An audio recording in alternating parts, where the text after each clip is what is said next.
This one's mine? Yeah, that was yours. I moved it over to that side. Who? That light pick up pretty good on there? Mm-hmm. It's not the brightest light in the world, but when I first started doing this, I think I was so concerned about, like when I had Tom Sheets on initially, he promoted his game. So I thought we were friends. I had it like a couch style where it was like I had my own chair and then him and Kelly were on the couch. And I tried to make it like too production-y. And I was too worried about the really only thing that matters to me now is the audio quality. Right. And the video is like secondary. My favorite podcast is Matt and Shane's Secret Podcast. And he literally just has like the world's shittiest couch. And it's just him and his buddies. And it's more about what they're saying because they're, they're comedians and doing that kind of thing. Is this on yet? Yeah, this is on. Yeah. Okay. But it's the same kind of thing. It's like now I don't care anymore. It's just like when I had David and Nick on here, like I've done 12 episodes. This will be my 12th episode in 5 years. I've been doing this podcast. Yeah. And I think people forgive you for not making content, but I don't think they forgive you for making bad content. And I just didn't have anything that made me want to like, oh, I really want to interview this person or that person. There wasn't anything that was like really driving me. And the whole reason I started doing this was because when Papa died, the only thing that you had was that voicemail of him talking. And I was like, I don't want that to be the only damn thing I got, to remember you by. Like, how cool would it have been to have the 2-hour conversation of you and Papa talking before he died? Oh, yeah, I'd definitely like to go back. And I think about that all the time, especially, the other day, February 28th being the 10th anniversary, him passing. Yeah. And, my tattoos and stuff, people ask me about all the time what they mean. And, I tell them about that. But I think the one I've watched the most on yours, I've gone back to probably 3 times is what's the one you did with Ruben. Yeah. Be Real. Warpath. The Warpath. Yeah. He's interesting. I mean, down to earth dude, and you sit there and you watch him, and he's been in the limelight. Yeah. I mean, he's had fights against names that everybody knows. He's not the name that everybody knows. Yeah. But if you're into it and you're in the history and you're in the old school, definitely know who he is. Yeah, you've seen him fight. Oh yeah, yeah. Everyone in the world's seen him fight. Tough as nails, and I think he had a win over Don Fry. Yeah, he knocked out Don Fry, and I seen him fight Boss Rutan. That wasn't a good fight for him, but Boss Rutan is literally the GOAT, legend, the greatest of all time. Yeah. I think he wasn't the biggest, but man, that guy was just on point. Getting to train with Ruben at Warrior when me and Tubbs and Stancliffe all used to run Warrior. He's just super humble, man. I mean, would never be like, he would definitely push you hard and make you want to go hard, but he was never like Mr. Braggadocious or I'm so badass or anything. He'd be like, oh, you think that? Yeah. Well, let's see. And that kind of how that works out for you. Dude, I remember doing sparring rounds with Ruben, and he's like, all right, he's like, we're going to do 5 rounds. It's like 5 2 or 3 minute rounds, like little smoker rounds with just me and him. Because a lot of times people didn't show up. It was just me and fucking Ruben. Yeah. And he's like, the first round, I'm just going to do defense. And you can do everything, and I'll just do defense. He's like, second round, I get my jab. Third round, I get my cross. Fourth round, now I can throw kicks. Fifth round, now I can take you down. And dude, his jab, he's 6'4", Yeah. When he pops his jab out there, it feels like dudes, when I was fighting, I was 155, 170. It felt like dudes right cross. You know what I mean? His jab feels like a 170 pounder's right cross, and it's crazy. It's nuts. I didn't know exactly. I figured he's 6'3", 6'4", but he looks like he's got a reach of somebody even taller than that. Yeah, well, he's just lanky. He's got those fucking Michael Phelps, John Jones arms too, where he's going, he's got a real small torso, real long legs, and real long arms. Yeah, I seen an interview with somebody who was talking. I wish I could remember who it was. It'll probably come to me later, but I'm talking about guys always saying, yeah, well, I can do this, I can do that. And, well, I think I could take you. It's like that one pod or influencer wanting to wrestle with Brian Shaw. Oh, yeah. And I think he's like 270. Brian Shaw, world's strongest man, 4 times. Yeah. 420 pounds. Bradley Martin or something like that. Yeah, Bradley Martin. And, but anyway, this other guy, I wish I could remember who it was, but he said, yeah, he goes, whenever you want to find out how tough you ain't, you let me know. Yeah. With Ruben being out there at the prison where we worked, his thing, people would give him shit. like people would like give him grief, like, "Oh yeah, you still tough, old man," kind of poking the bear. And he was always like 9 times out of 10, he was very good natured about it. He's like, "Yeah, we'll see. Come on down to the gym. Come on down." And there'd be sometimes where I know he didn't need me to defend him. You know what I mean? But I'd be like, "Hey, go down to the gym. Go see. I've trained with him. I've had him whoop my ass." I was like, "You go see how it works for you. You want to talk that shit and act like he's not still." You know what I mean? I think people think a world-class guy gets old and now he's still not able to whoop your ass. Yeah, now you think he's back to white belt because he's 10 years past his prime, or you know what I mean? Like, get the fuck out of here. A past somebody who's been a professional, been in that business, fight business, or any other business, when they retire, it doesn't mean they lost everything. You know, they're not, maybe endurance-wise not there, but in a regular fight, oh man, they're still 10 times above normal. Yeah. I tell people all the time, if you get a blue belt, even from a shitty gym, if you get a blue belt from a shitty gym, you're whoop 90% of gas station attendants' ass, whether you're male, female, or otherwise. You know what I mean? Like, just your average Joe Schmo, the dude taking your debit card at Burger King, you whoop the shit out of that guy with just a year or two of training, you know, on a semi-regular basis, twice a week, 3 times a week. Yeah, people used to ask me when you first started working out there and stuff, aren't you worried about your son work? I said, I know what the job entails. I did it for almost 3 decades. Yeah. And I said, no, he's a good thinker on his feet. He's got a whole lot more skills than what I had. I said, I just had size and stubbornness, but I was a good communicator with the inmates. I mean, they respect me because I didn't say anything I didn't do. Yeah. If I said it, I did it. If I had to do it, I told them what my options were. I said, because they had more options than I did. I steal that quote from you all the time at the prison. I'll be like, "Hey, listen, you got a choice on how this goes. I don't have a choice. Yeah. You have to go over here. You have to do this, you know, whatever the deal is. I don't get a choice on it. Yeah. You get to choose how this goes. And it don't got to go bad. Yeah. It's on you. It may go good, bad, or otherwise." More than 9 times out of 10, it ended up going okay. They understood that. I think the biggest thing that ever, like you were talking about, you know, all the skills or whatever, like that's definitely, it's helped me and saved my life a couple times, more than a few times. But like you had always told me when I was a kid, you don't got to have a black belt or all the skills in the world with stuff like that, like real life stuff. It's just when it comes time to do something, you got to do something. You don't just stand there and let yourself get victimized or let them get the first shot off, or you know what I mean? I've seen, like, as soon as you realize somebody's trying to hurt you, like, it's time to hurt them back.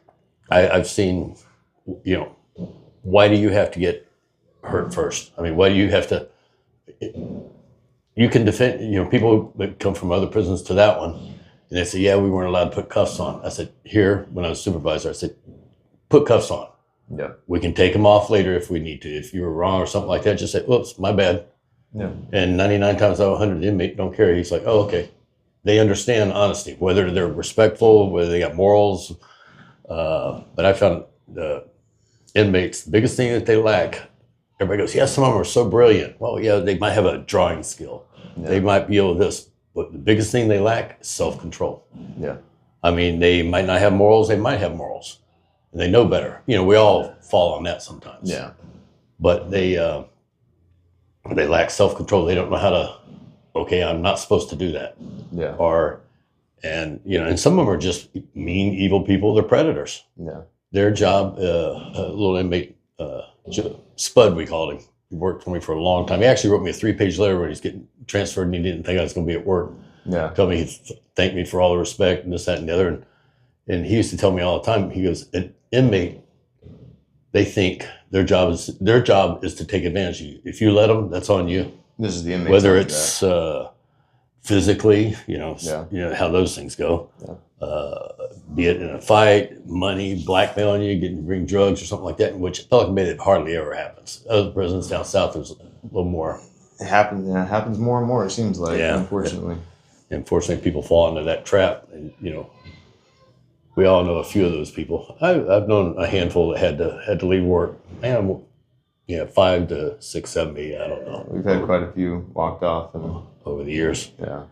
One that surprised me is when I took a trip for, it was my 50th birthday. Went down to Costa Rica. Yeah. And the guy had talked us into going down there. Talked about how good it was and this, that, and the other, and you know, it was so great. But who talked you into it? It was an officer. I can't remember what his name was. Friend of yours? Well, he was just a guy that was working there. He's fairly new. He only had a couple of years in the department. Yeah. And he was talking to me and Mike. And yeah, because me and Mike, and we were, man, that sounds cool. And we were like, hey, something's coming up. And we talked to the wives, and they said, hey, go for it. And we took a guys trip down there for a couple of weeks, and it was pretty cool. And we got back while we were gone. The feds had come in and picked this guy up because the reason he had been in Costa Rica, they didn't have an extradition clause, and he was picked up on it was something like child molestation. I don't know if it was. And he was that. an officer. He had cleared background, everything, and he had pending court cases before. So the background checks in Sacramento, apparently somebody didn't do their job. Yeah, they let him slip through or whatever. But he seemed like a normal guy, which a lot of criminals do. They can be normal, up front. Oh, we've had a bunch of those, and just in the last few years, where it's guys that you think like, oh, nice enough guy, or even you think they're a decent guy, and they're getting caught up on child porn charges and all that kind of shit. It's like, what the fuck, man? Yeah, it's just, that stuff's no good. No good. It's just, I mean, you can be a lot of things. You can have your own quirks. Yeah. But kids, man, that's a no go. That's a predation. Yeah. That's just a. You can. What I'm saying is, you don't have to be Mr. Clean cookie cutter or anything like that. You can do, have things that you like or whatever you do in your personal life or out in public, whatever it is. But you start messing with kids or anything that involves taking advantage of another human being. Yeah. You can't do that. I mean, it's just, you can be short with people. You can say, hey, I don't want to talk to you. Yeah. I mean, you can even be rude. You can be a dickhead. Yeah. You just shut people down, but you can't prey on folks. No, and predators is what I've never liked. I don't like predators. It's just so prevalent now, I think, in today's society, whether it's a phone call that you're getting from India where the guy's, oh, my name is John Jones, I'm here to sell you whatever the fuck. You don't sound like John. Or people or people up in, in freaking the top levels of control and stuff too. Are crooked and taking advantage of money that they're allocated and positions of power and using that to manipulate, control, and hurt people. And it's no good. You always hear excuse, well, I bet there's a lot of innocent guys in prison. No, there's some that are probably innocent to a point. Yeah. I mean, it's like when the 3 strikes laws came about. Yeah. Probably pretty close to the time you were born, maybe even before when they started doing that, and they've muddled with it over the years, changed it this way and that way. Mm-hmm. But, he's doing 15 years to life just because he stole a pizza or a beer. I said, no, he's not. Yeah. That's not why he's in doing that kind of time on the 3 strike. He got his 3rd strike because he's habitual criminal. He's done major crimes, 1, 2, 3, 4. How long do we let him go? Oh, it's only a pizza. Well, what didn't you catch him for? Yeah, if he's stealing a pizza, he's definitely stealing something else. I've always said, somebody goes, you'd never steal money? I said, no. I said, even if you stole for millions, you say, yeah, I'd do it if it was a minimum of $3 million or something. Mm-hmm. You're joking because then you got to hide out and you got to worry and it preys on you the rest of your life if you have a conscience. And a lot of criminals don't have a conscience. But that whole 3 strikes thing it wasn't based on the last crime. It's based on the cumulative total of all your crimes. Yeah, the fact that you're showing a pattern that you don't learn lessons. Yeah, it's like the new that guy they just they're getting ready to let him out if he's not out already. He should be in California. I think he had 16 or 17 counts of child molestation of kids under 7 years old. He was originally signed 3 25 years terms to life plus 20 years. Everybody keeps leaving off that plus 20 years. So he basically had 4. The enhancements, I think, brought about to 20. Almost 100 years. Yeah. And but then some years back, California came up with this law. It's like a senior citizen. Forget the term for it. And this was just in the recent news here in the last 2-3 weeks. Went up before the parole board. But they had it at 65 if you've done over 20 years of your life, 25 years of your time, you'll be eligible for senior parole. In other words, like you're not going to offend again. Yeah. Those guys don't change. No, they get out and well, then about 5 years ago, they dropped it to 60 years old or 50 if you've done 20 years. So they dropped both your age and the amount of the time served. Well, he's doing 3. Now he's eligible for parole, and they granted it. Gavin Newsom's like, well, I didn't have, parole board did that, and I want him to review it again. He asked him to review it again. Well, these parole board people, he appointed all of them. Yeah. They weren't elected. He appointed them. Yeah. And he signed off. Gavin Newsom to put a little pressure, but hey, this guy shouldn't be getting out. No, he just said, I want you to review it again to make him look good because I guess he's wanting to run for president. Well, everybody knows he is. But without getting into left side, right side, or any of that, it's just right is right and wrong is wrong. He lied. He's the one that signed the law to begin with, both times to lower it. And then he also appointed every member on that parole board, or ones that weren't already there. I forget, they serve like a 10-year term on the board or whatever before they come up for renewal or see if the new governor wants his people on there. Yeah.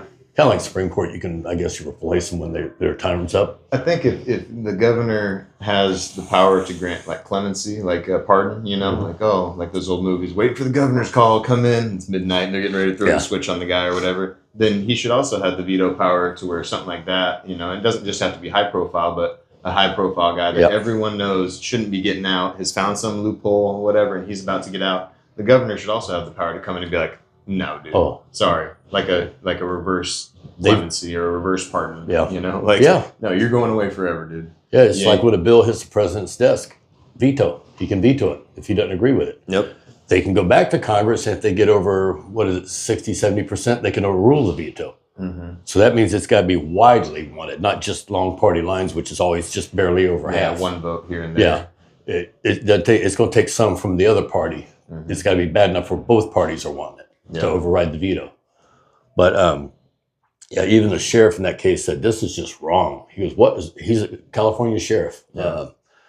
I forget what county. It's not that Chad Bianco who's running for governor now. He's a former sheriff, I think, of either Orange County or San Diego. I think he could win it.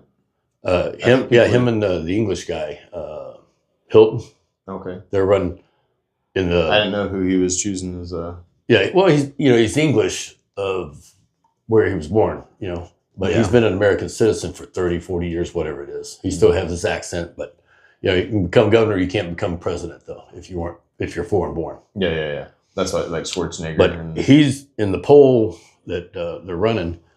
He was in first place with 19% or whatever, and Chad Bianco had 14, and then that congressman, the one that got tied up with the Chinese spy, California. Swalwell. Eric Swalwell. Him and Chad Bianco are tied at like 14 apiece. Well, California has a jungle primary where, regardless of party affiliation, the top two go to a runoff. So in theory, it could be Chad Bianco and the Steve Hilton, both Republicans. Yeah. And California, they'd just be... It'd have to be something better. I mean, than what's been going on. Yep. I think even at this point, the Democrats are realizing that. Because even they're like the San Diegos and the LAs and the San Franciscos, all the places that used to be like the hub, they're all degraded and they're out there. Something needs to shake up. Yeah. I remember when I was a kid in the 90s and we would do day trips down to Eureka or Arcata and stuff. Even those were. Are Eureka and Arcata? I thought as a kid in the early 2000s, like, man, these towns, like, they got the college here, they're in the redwoods, like everyone's trying to do windmill. And when you're a kid, you're idealistic. What's that quote? Show me a young man that's not a Democrat and I'll show you a young man that has no soul. Show me an old man that's not a Republican and I'll show you an old man that ain't learned nothing. That kind of thing. And I remember thinking these cities like, Eureka, Arcata, they're going to be sustainable, renewable energy. They're going to have all this music and art and there's a college down here and this is going to be where, things are going to go great and expand and there's this futuristic mesh that's going to happen and it's just a trash hole, man. You go down there and there's beautiful parts to it still, but it's ran over by these and I don't want to say left-wing ideologies, but it tends to be from that side of this political spectrum for the most part, but ideological people. Yeah, in a dream world, if nobody did evil, this would be good. Yeah, but that's not the real world.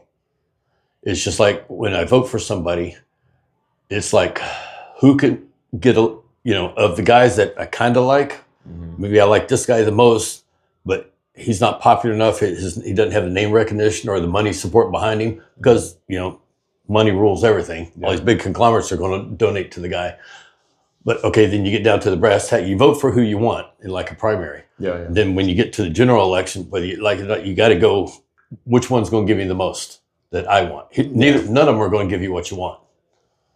And I got in a discussion with a guy at work years ago, and we got kind of an argument about it. It's like when Schwarzenegger was running for governor way back. And that was the guy that didn't vote, right? You were like, you don't even vote, and he was like, yeah, but I can still bitch. And you went to school with his son. I don't like throwing out last names right now. That's fine. Jeff. Yeah. And we were like, he was getting mad about it. I was like, dude. I was like, he goes, that guy Arnold Schwarzenegger. I said, but he gives me probably 60-70% of what I'm wanting. Mm-hmm. The other side, 5%. Yeah. Why I don't like everything about him. You got to vote for it, because if you don't vote, then that's one more vote for that guy. Sort of. I mean, it doesn't offset a vote that they're getting, so it does give him another vote. Yeah, I get it. And you don't like it all the way, but it's either get a third of what I want, half of what I want, or none of what I want.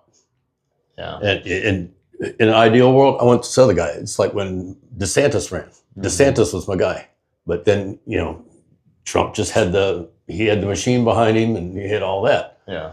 And I like a lot of what Trump does, but not all of it. But DeSantis, I like 90% of what he does. Yeah. There's a couple things I disagree with him on. Yeah. But I think it's gotten to this point now, though, the implications are so wide-reaching for this lesser of two evil politics kind of system, mm-hmm. that we need a hard shakeup, because I think people have been voting, like if in every fifth election you have like a hard call, like, man, I don't really like either of these guys, but it seems like 99% of elections, or 90% of people go, I don't really like either of these guys. But I think it's also one of those things, like you told that guy, well, how much can you bitch if you don't vote? Mm-hmm. How much can you bitch if you don't run for local office? And try to, if people abdicate the responsibility and no one's stepping up, they're going, I don't like the way the mayor is. It's like, well, you should run for mayor. It's like, well, I couldn't do that. And it's like, well, then fucking, there comes a point, where even people I disagree with, are you going to complain more, or are you going to, if you complain, come up with a solution? Again, I relate to work all the time, because you work where I used to work. Mm-hmm. We know how people are. Yeah. Things have changed somewhat, but had several guys good on the outside, good people. I'm not going to degrade them. Mm-hmm. Good people. They just think different than I do. But this one guy, he was a union rep, vice president at one time, and he got in the niche. He'd present problems to the administration. And he'd go, yeah, this and this is wrong. They go, do you have any suggestions on, how would you like it? He goes, well, it's just wrong. It needs to be changed. Well, how would you like to do it? He goes, and he wouldn't have ideas hardly ever. Yeah. Well, come up with something. If it's wrong, why is it wrong? And what can you do? And it's not that I'm trying to they're trying to put him on the spot, but they have their own ideas. But if you have something I haven't thought of, I'm all ears. And I'm willing to listen to that. We still have that now. I think people are so caught up on the fact that it can't be all black or all white. Right. That certain things do need to be black and white. Like, hey, is this allowed or is this not allowed? But when you're talking about rolling back unsafe, like extra programs that are diverting attention or resources away from possible scenarios that are going to happen and that do happen, it's like, okay, well, how do you want to fix it? It's like, well, we'll get rid of everything. It's like, well, you can't do that, because that ain't going to be allowed. It's just, there's too many laws in place and shit now where you can't just get rid of everything. But can we get rid of everything for a day, or can we get rid of half of everything for a week, or can we, what is absolutely necessary? Because I think a lot of people do exactly what you said, and they go, this is bad, this isn't happening right, and then they have absolutely nothing to offer in the way of constructive feedback, and it's like, well, you can't bitch about something you're not doing anything to help with. I mean, it's easy to know what you like and don't like. Some doesn't feel good, but you got to give it thought, and you got to go into it deep, because this subject here is not just here. It might be over here. It might be there. It might be last Thursday, but this will affect this. That affects that. I mean, you got to look. You can't get tunnel vision. Just like during riots and stuff at work. Different guys. I mean, you get tunnel vision. You get so focused on this, you got to watch everything on all sides. Yeah. Because I've stopped, and I've done it, but I've stopped several people numerous times, and people that from just whoa, you're running straight through, but the guys you're running through within 2 feet of you to get to the actual fight or the violence, whatever's going on. Yeah. You're running through these guys that you're within arm's reach of, the ones that set that, set that off. So are they baiting you? Yeah. And in the past, you remember the attacks on staff and stuff like that. Mm-hmm. But in just not just on violence there at work, but I relate to that because it's so relatable, kind of like high school for most people. Back in high school. Everything's through that lens. In the real world, things, they're all over the place. Yeah. Something over here Brown could be related to a truck, which is a tree. Makes no rhyme or reason, but it can influence it somehow. And you just look at it the best you can. You can't spend all day on it. You can't spend your whole life tied up in it. I think some people have a better eye, though, for that whole scene. Oh, yeah, absolutely. Than others, even when people that you would expect to, whether they promote and they're a sergeant or a lieutenant, and you're like, hey, you need to realize that the wider implications here, like even during a thing like, hey, where's that guy? Where's the weapon at? Where's the shell casing for the 40 or for the mini or for the, Ask the whys. Yeah. Well, also, too, just why are we trying to rush stuff? Like, hey, let's slow down. Let's take a breath. Things are finally under control. Or they're stopping people, grabbing people. Yep. I've been lucky enough to have great partners that, when I Ditto. was newer and I was like, oh, shit, here we go. And they're like, whoa, motherfucker. And just grab me back. Or, even just like one of my favorite quotes from one of my first incidents. I remember, again, you don't want to name names. He goes, slow down, you stupid motherfuckers. Because it was me and a couple other guys that I probably had a year in, and these other guys had maybe 2 or 3 in at the time. And this guy had, 15 in, and he just, we got beeline and we're running in, and there are guys over here and guys over here. And he's like, slow the fuck down. Like, you know what I mean? Yeah. Why you got to rush?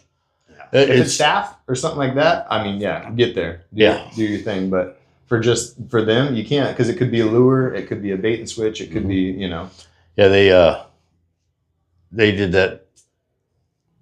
Paul used to advocate for what they call a gunner's yard. Yeah. Put no staff out on the yard. You stand on the outside of the fence. We always posted up inside. Yeah. During all those big riots in the late 90s, early 2000s and all that stuff, we always posted up on the inside of the fence with your crew. Mm-hmm. And then that one crew, after I retired, that one crew, a bunch of our personal friends, very good friends, got jumped. And I think only 2 of them out of 9 went back to work. Only one of them. Oh, just one? Yeah. Okay. Yeah, I knew it was either 2 or 1. But man, that was horrific, man. We were on vacation in Europe. When I heard about that, it just sucked the life out of me, because I even though I had been retired, I retired. And I've been retired 3-4 years. I still felt like I could do the job. Even today, I still feel like I could do the job just fine. But I wasn't there for them. I mean, guys that you train, most everyone, those guys involved, not all of them, because a couple of them I didn't know, but out of the 9 guys, I probably trained 5-6 of them. Yeah. Or helped train them. Other guys gave them good pointers and stuff like that too. And I wasn't there. And that was 10 years removed from being. Yeah, it bothers you. I mean, because it's like Paul, Big Paul. Mm-hmm. He asked me. He goes, "Oh, brother, it's not your fault." I said, "No." I said, he goes, "Well, what difference would it make?" Well, shit, if I was there, then I'd get more guys. Yeah, trying to laugh it off, and he, how he is. He takes it good. Yeah. I still converse with him probably every month or 2. I love that guy. He's a good man to reach out to him. And that's one thing I get next trip out here, I want to make a point to go up north to see Fidel, and then get over to see at least him and a couple others. Yeah. Just get over for a dinner or something like that. Yeah. But you're right. It's after working, because I've been in the same job that you were in. Yeah, you got my exact job from 25 years ago. Yeah, pretty much my whole career, going on 10 years now, give or take. And you do, even on the days when you have a day off or you're doing overtime in another part of the joint, and you hear the radio go, and you're like, I should be there. Yeah, because it's it's your yard, it's your facility, taking that personal ownership. And I think that's what people go, well, don't take it personal. It's like, don't take it personal to the point where you're going home and kicking your dog, but take it personal enough to where you have pride in the fact that your yard is a good example of adherence to like the rules and to conduct, and that things run smooth, and that people, if they can, don't get hurt unnecessarily. You know what I mean? People are going to get hurt, cops and inmates and otherwise, but it's making sure that you're doing the best that you can to make sure that nobody gets hurt unnecessarily. It's like, you had your squad and your guys that always talked to the inmates, and they always delved in the secret world, and they snitches. I had numerous guys over the years. Not officers, not the cops, but the inmates. Yeah. But officers that like I talk just to saw them. you searching for a word, and you're like, snitches. Yeah, that's the one. All right. Yeah, rats, whatever you want to call them. For whatever reason, they tell. And I had guys come to me and they'd say, "Hey, this and this and this is happening." I said, "Is it involving staff?" No. I said, "Go tell the squad." Yeah. I said, "This is the guy you need to talk to. He'll take care of that for you." And what their interest in it was, I don't know. I said, if it involves staff, I want to know. Yeah. And in the bigger scheme of things, if it involved a big clash of ethnicities, which are gangs, gangs run down ethnic lines probably 99% of the time. The STGs is what they call them now, security threat groups. Jesus. Yep. But yeah, it's like somebody asked me not too long ago, "Hey, you remember this form?" I go, "No." I purged all that crap out of my head. Oh yeah. I remember a 115 and a 998. That's it. Yeah. I used to know all the forms getting the guy out of prison. You had transfer forms and all that stuff. Nah, didn't need it no more. It's not pertinent. Anyways, prison's gay. Let's talk about something. I wanted to ask you about what it was like growing up when you were little. Because when you were real little, when I think about you as a person and I think about you as a kid, the things that stick out in my mind from when you were like pre-10. Pre-10? Yeah, well, not pretend, but pre-10, before you were 10. Yeah. Like your early life was, I know that you had the same thing I did, the kidney malformation. Mm-hmm. I had attacks into my 20s and then had basically the same surgery where the tube between my bladder and my kidney was pinched and malformed. And they went in arthroscopically and fixed it. When you were 2, you had that surgery? No, and they went in 6. And they cut you belly button to backbone at 6. Okay. 6, yeah. And then they put a first grade. I missed almost 2 months of school in first grade. Mrs. Marks. Amazing how you remember your school teachers. But yeah, they... And Mama kind of treated you like you were sickly, or you were kind of sickly, because that's a big surgery for a 6-year-old kid to have that. Oh, yeah, it was huge. I was in and out of hospitals for months. The one term I was in the hospital was like 40-something days. But I also went to other hospitals. Some doctors told Mom and Dad I was faking it.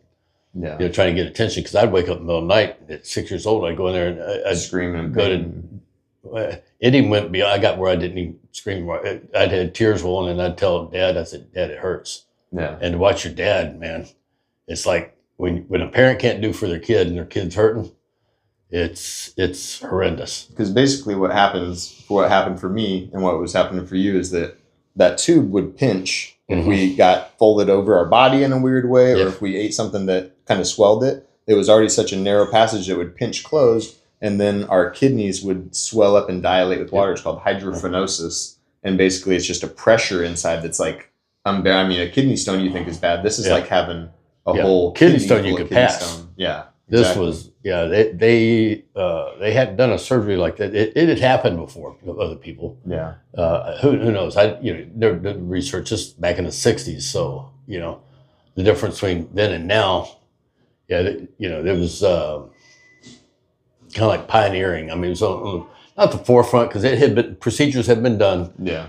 But they had to figure out what was going on, because they didn't have all the diagnostic stuff that they have now. The technology, and just as time goes on, you experience more. Okay, that's happened. We have recorded history of that happening. Mm-hmm. Well, mine, it had happened, but it wasn't. You didn't have the internet. You couldn't just go in there and say, "Has this ever happened before?" You had to look in a book. Yeah. Or you had to rely on somebody older, more experienced. Hey, have you ever heard of this? Yeah, I think it happened over here in this country. Send for that, and they send. Nowadays, they can find out a lot quicker. But it was so not experimental, but it was just so unknown at the time. And you're the only other person I've ever known personally that has happened to. Yeah, thanks for that. Yeah, I know. Me and you got the kidney thing. Me and my mom, she got a mole on the bottom of her right foot. I got the mole on the bottom of my left foot. Those are my 2 genetic pass downs from you guys. With a couple other things, a couple other features. But I don't have 2 moles. You got those from your mom. after the surgery and stuff, when did you kind of get back to being able to be a kid? Because I know too that all the stories about going to the hog farm and stuff, and growing up on the hog farm, and being chest deep in swamp water, chopping the heads off of moccasins with machetes and catching 3 and 4 feet gators with your brother. When did you go from kind of recovering from that pretty big surgery as a 6-year-old kid to? It wasn't long. It was just a matter of months. Okay. Yeah, because once they fixed it, it's just a matter of the scar healing then. Yeah. You know, that scar is still 6, 7, 8 inches long on me now. Yeah, it was half the circumference of your body when you were a kid. I mean, that. Yeah, it's still, well, you've seen it. It's still a big ass scar. It's still and I had those tubes drains scar. Coming out of my side for weeks. You know, they had to let it drain until all the inflammation went down. And like I said, nowadays they have a lot of stuff they can affect healing a lot quicker. They know what heals a lot quicker. And the recovery would be quick. Well, yours was probably quick because they did yours arthroscopically. Mm-hmm. They didn't have to do all that, what's now is considered butchery, basically. Mm-hmm. But it didn't take long. And being on the farm, you know, is our grandfather's hog farm. But at any one time, there was, oh my God, there'd be a dozen to 15 families living on the farm because there's the main house, and there was 4 row houses. 1 was bigger, 3 were smaller. My great grandfather lived in one of them. Then at the other end was my grandmother's brother, Joe, Uncle Joe Bales, and his clan, his wife, and I think they had 5 kids. Okay. And several of them lived go a couple hundred yards back of that out toward the edge of the swamp. They made like a little cul-de-sac with house traders back there is where they lived. Then the other end of the farm it had a small orange grove, maybe a couple acres. And then the garden out front got big every year out by the front road. But down there, the Burroughses live, Ann and Kenneth. Mm-hmm. Their mom and dad's house. And they had a shop behind it where their dad, who was not, you know, he married into the family. Mm-hmm. His mom lived behind it, and at one time or another, 2 of his brothers lived there. Different times, or their sons. I mean, it was this family and the cousin from marriage and their family, and that was your social circle. Yeah, and even they lived in some of the row houses up front. Mm-hmm. Yeah, kind of like in New Orleans, they'd call them shotgun houses. Yeah, and I remember going over to great grandfather Joe Bales or Pa Bales. Go over there and sit and talking to him in the dark. And it was after my great grandmother had died. She died when I was like 2 or 3, I think. Mm-hmm. And he ended up living actually died when I was carrying him out to the truck, but when he collapsed in the house. But as a little kid, I went over to visit with him because he'd always stay in the house, you know, when he wasn't working. He worked until his 80s. And he told me things like cold water ain't good for you, boy. Yeah. And he still had a pump handle at the sink there. I mean, that's just the house it was. Yeah. And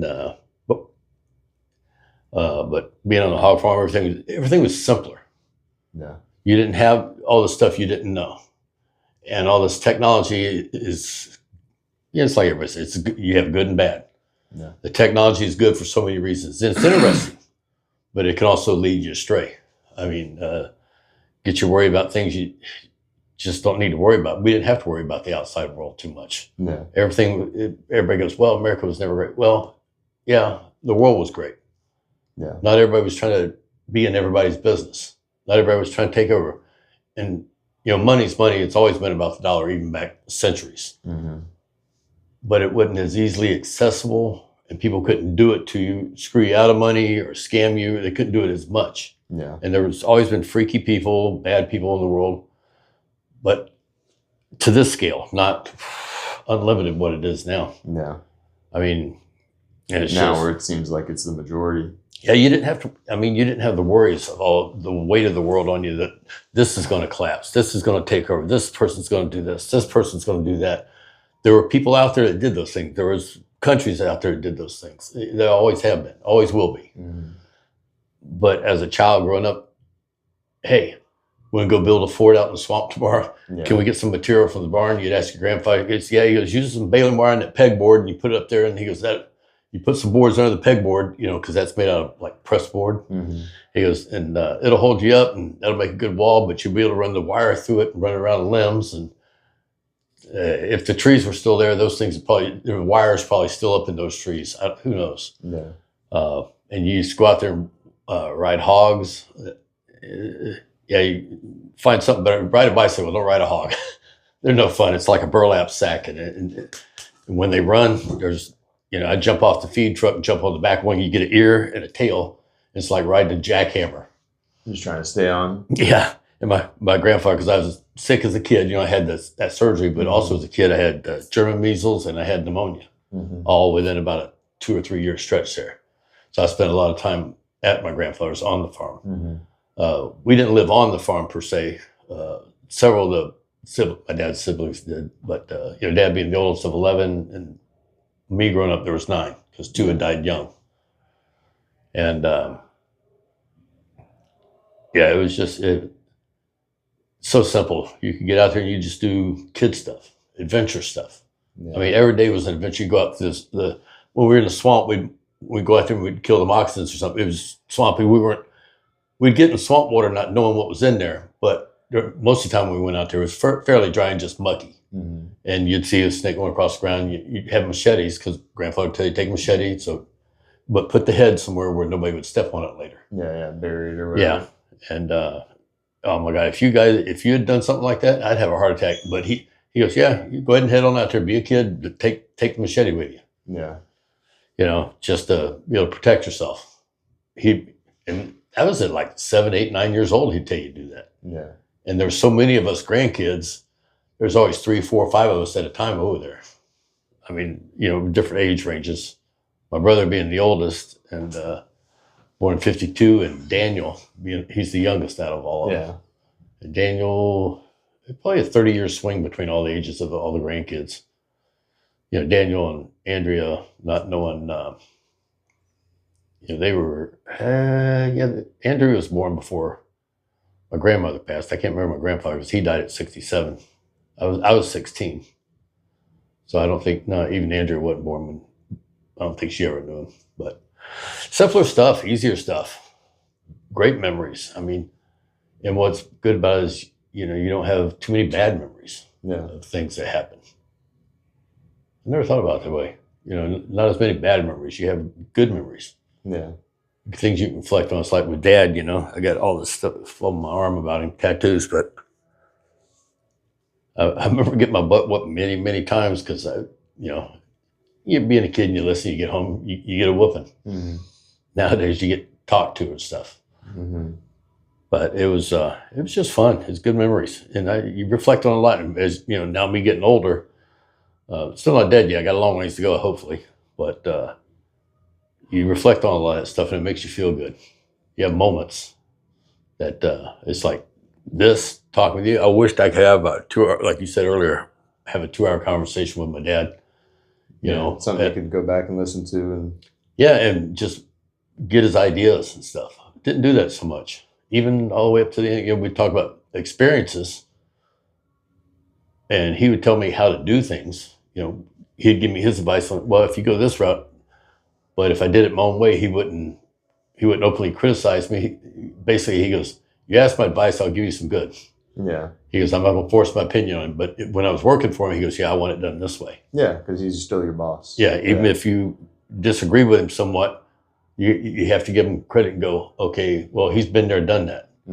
There might be something, I think it should be this way, and it could be an improvement. It might not. Yeah. He's been there, done that, so that's the route you go. Yeah. Then you could bring it up, just like at work, you can bring up and say, well, maybe it's better this way. Maybe they've experienced something that tells them it's not, and they tell you about it, and you go, oh, okay, I didn't think about that. Yeah. But I'd like to have that conversation. That would be a good one. I think I'm lucky that you got to grow up like that because you had some of that freedom to go do an adventure and kind of be a little bit more independent. And I think that my generation of kids, especially where you raised us at, up in Northern California, it was so rural that you gave me a lot of the same slack from, being a little kid to being older, where you would, you'd be in the house hanging out, or I'd go down to the river with the dogs and swim, and you knew that I could swim good enough to be out there, and I'd hold on to their tails. They're pulling me across the river, and I'm looking for crawdads, and I got fishing poles and stuff, and being able to go out. Like at our house, if we were home, I kind of just was always swimming in the river. But like at my mom's house over there on Sal's property, and I had my little cousins and stuff over there, I got to, I remember a bunch of times where Mom did the same thing. She'd buy me a big bag of nails from Ace and give me an old hammer. And like literally we'd take like garden hoses and like scrap wood from Sal's property, and we'd go build forts and stuff. And we'd have all these cool little forts and things out. And then you were always taking me hiking and camping and backpacking and fishing and doing cool little fishing trips and things like that. And I think a lot of kids now are just raised inside and they don't get that freedom. Because even though you had all that freedom, I still did shit that I know made you cringe or made you nervous. Oh, yeah. I remember one time. It was like you had to push the edge. Yeah, well, you had all these crazy people. People love a friend that has a good story, but people want to one up their friends' stories. So when I'm growing up and you're my hero and I'm hearing all your crazy stories, and I'm going, well, I at least got to do shit that crazy. Yeah. I remember one time, and this wasn't even one of the crazier things I did, but I would get up before I had my car and my old El Camino, my first car, and I had my little jobs, and I'd have to ride my bike into town from Fort Dick to, the other. I remember you rode it a couple times. I'd rather you hadn't. Yeah, I remember not because it's distance or you were unsafe, but there was just no bike paths back then out there where we were at. Well, I remember riding on South Bank was bad, but then like from Lake Earl, I remember one time you caught me and I was almost all the way into town and I was on my bike and it was like early in the morning. Oh, that was that bike, that soft ride that you got from Mike. Yeah. And I remember you they pulled me over and I had my headphones in, like Kid Cudi had just come out with his album. I had like day and night. And I'm riding my bike and it's literally dark, And I had my blinkers and my flashes and stuff on. You pulled me over and you're all, what the hell are you doing? I was like, I'm going to go to the gym and lift before I go to school or before work or something. And because I would work at Java Hut at 4:30 in the morning sometimes, or the pool. They both opened up at 5. So I'd either be doing one or the other. And you're like, fuck, it's dark and you can't see nothing. No one can see you. And I was like, I got the lights on. You're like, ah, and I remember you just kind of threw up your hands because I was 90% of the way there, Yeah. And you just kind of threw up your hands like, dummy. And you just let me go. But I know there's a bunch of stuff or some of the rock climbing and stuff I did. Oh, yeah. You've seen that stuff and you're like, oh, you dumbass. Yeah, some of the rocks you went up, it's one thing. But when you start climbing up, what was those down there by Enders Beach Road off of shale that breaks off? Yeah. I mean, you could at any time, that stuff just Pecker's crumbles. Knob. Yeah. Normal rocks, I'm fine. Because I did it. Took your sister up on a rock out there off of Pebble Beach one time. Yeah. Had her in front of me, climbed, got all the way to the top. Then I went, oh crap! It's easier going up than down. Yeah. And I had to get my child down. God, what was she? 6 maybe. Mm-hmm. It might have even been before you were born. 6, 7, I don't know. But then I had to come back down off that rock with her. Yeah. And that's twice as hard as going up because you can't see where you're placing you got to.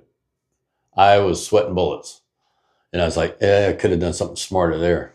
But after the fact, it's easy to see like that one photo I have on my Instagram from when I went with Orlando.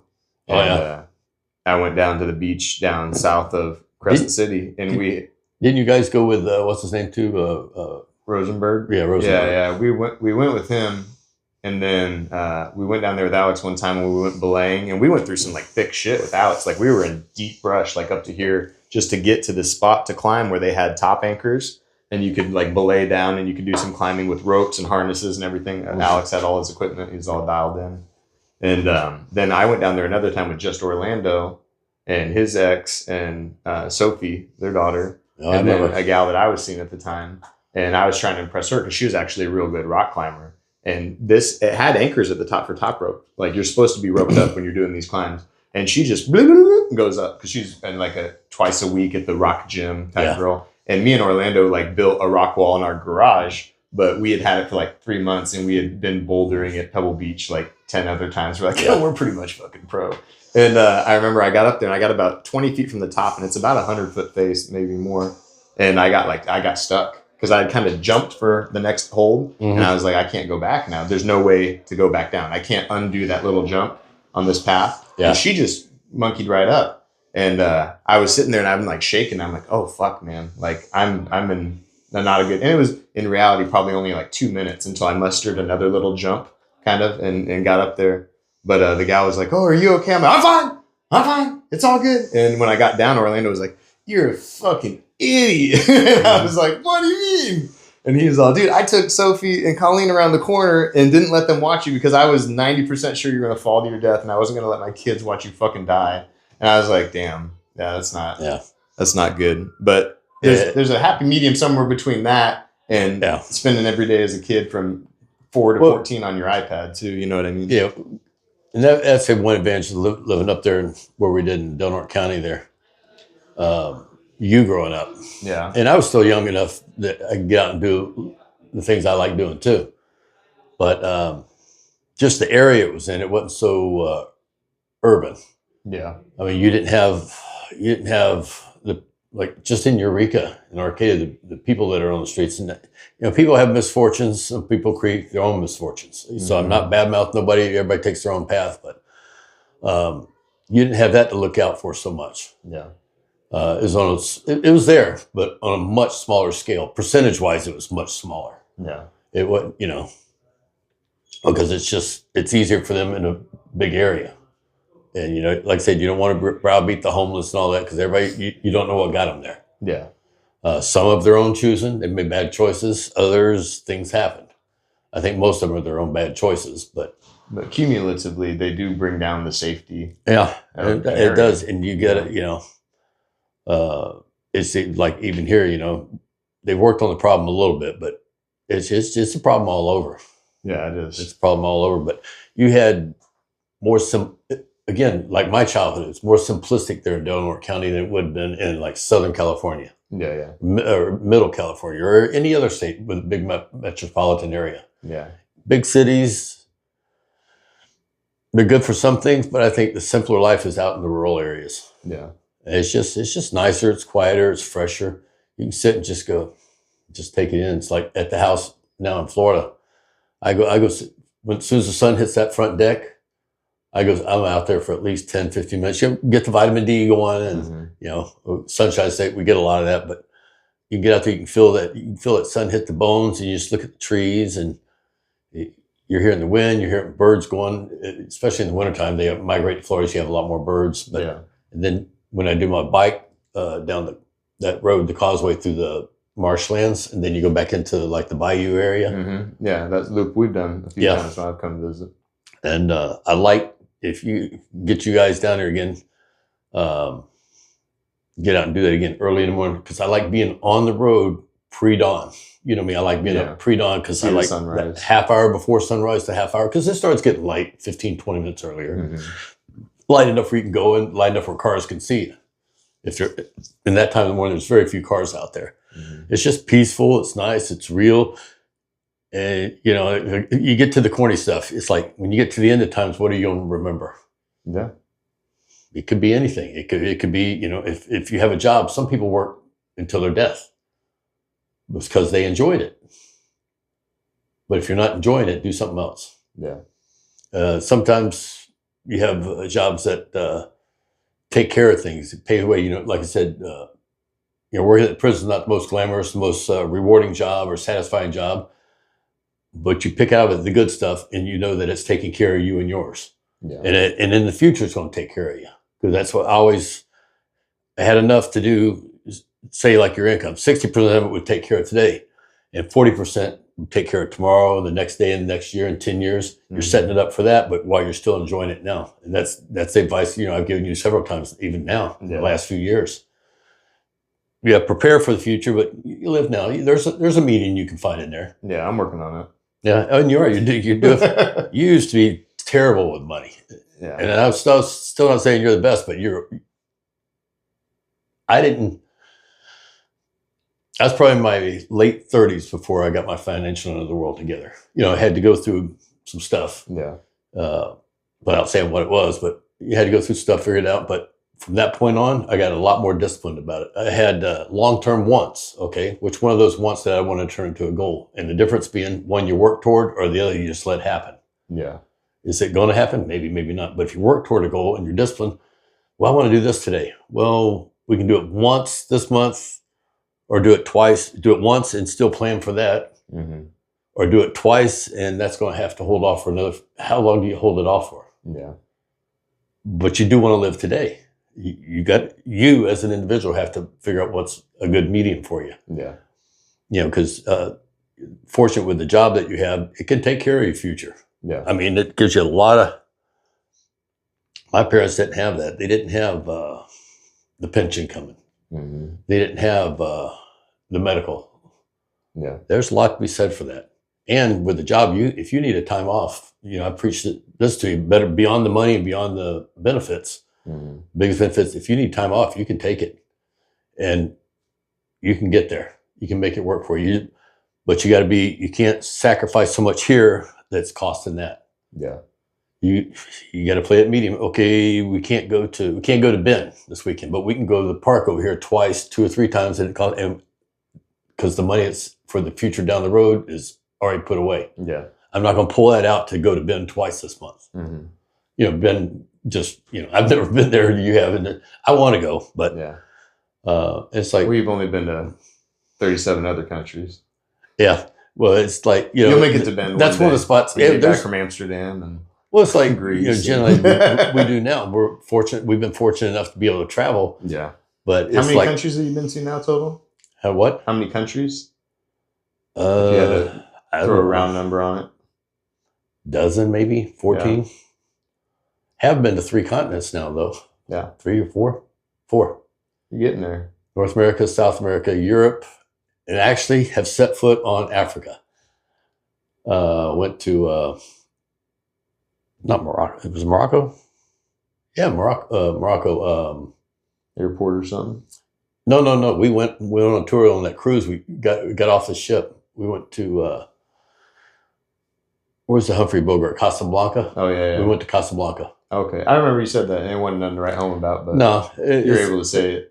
It wasn't impressive. Casablanca. I mean, granted, we were in the city, which again, cities are not my thing. But there's some city. Barcelona's nice, but very expensive. Venice is nice, very expensive. Well, not as expensive as Barcelona's got some stuff going on right now. But we've been fortunate enough to do the travels and go see places, and we want to go see more. In fact, before you called me this morning and picked me up, we bought plane tickets. Oh, you guys did? Yeah. Where are you going? We're going with her aunt and uncle. They contacted us. They were on a cruise last year, and they had a chance. And she called Jen up and said, "Hey, we because they've traveled with us. They come down and visit us about once a year." And her dad passed away, so that's on that side of the family. That's her closest. That's her only relative, really. Her aunt. And great people. I love them. They went to Ireland with us last August. We went for 2 weeks.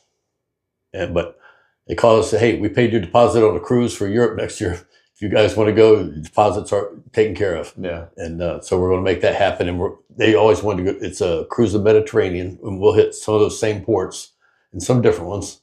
I think there's like 6 or 7 ports, about 4 or 5 different countries. Yeah. But they've always wanted to go to Greece. We've been to Greece 2 times. So we know ins and outs of it, how to work it a little bit, and what would show the most highlights. So we're going to go there for almost 2 weeks beforehand. Okay. And then we'll fly to Barcelona, get on the cruise, and it ends up in Lisbon. And that's what we were talking about this morning. When we get off there, we've been to Portugal twice.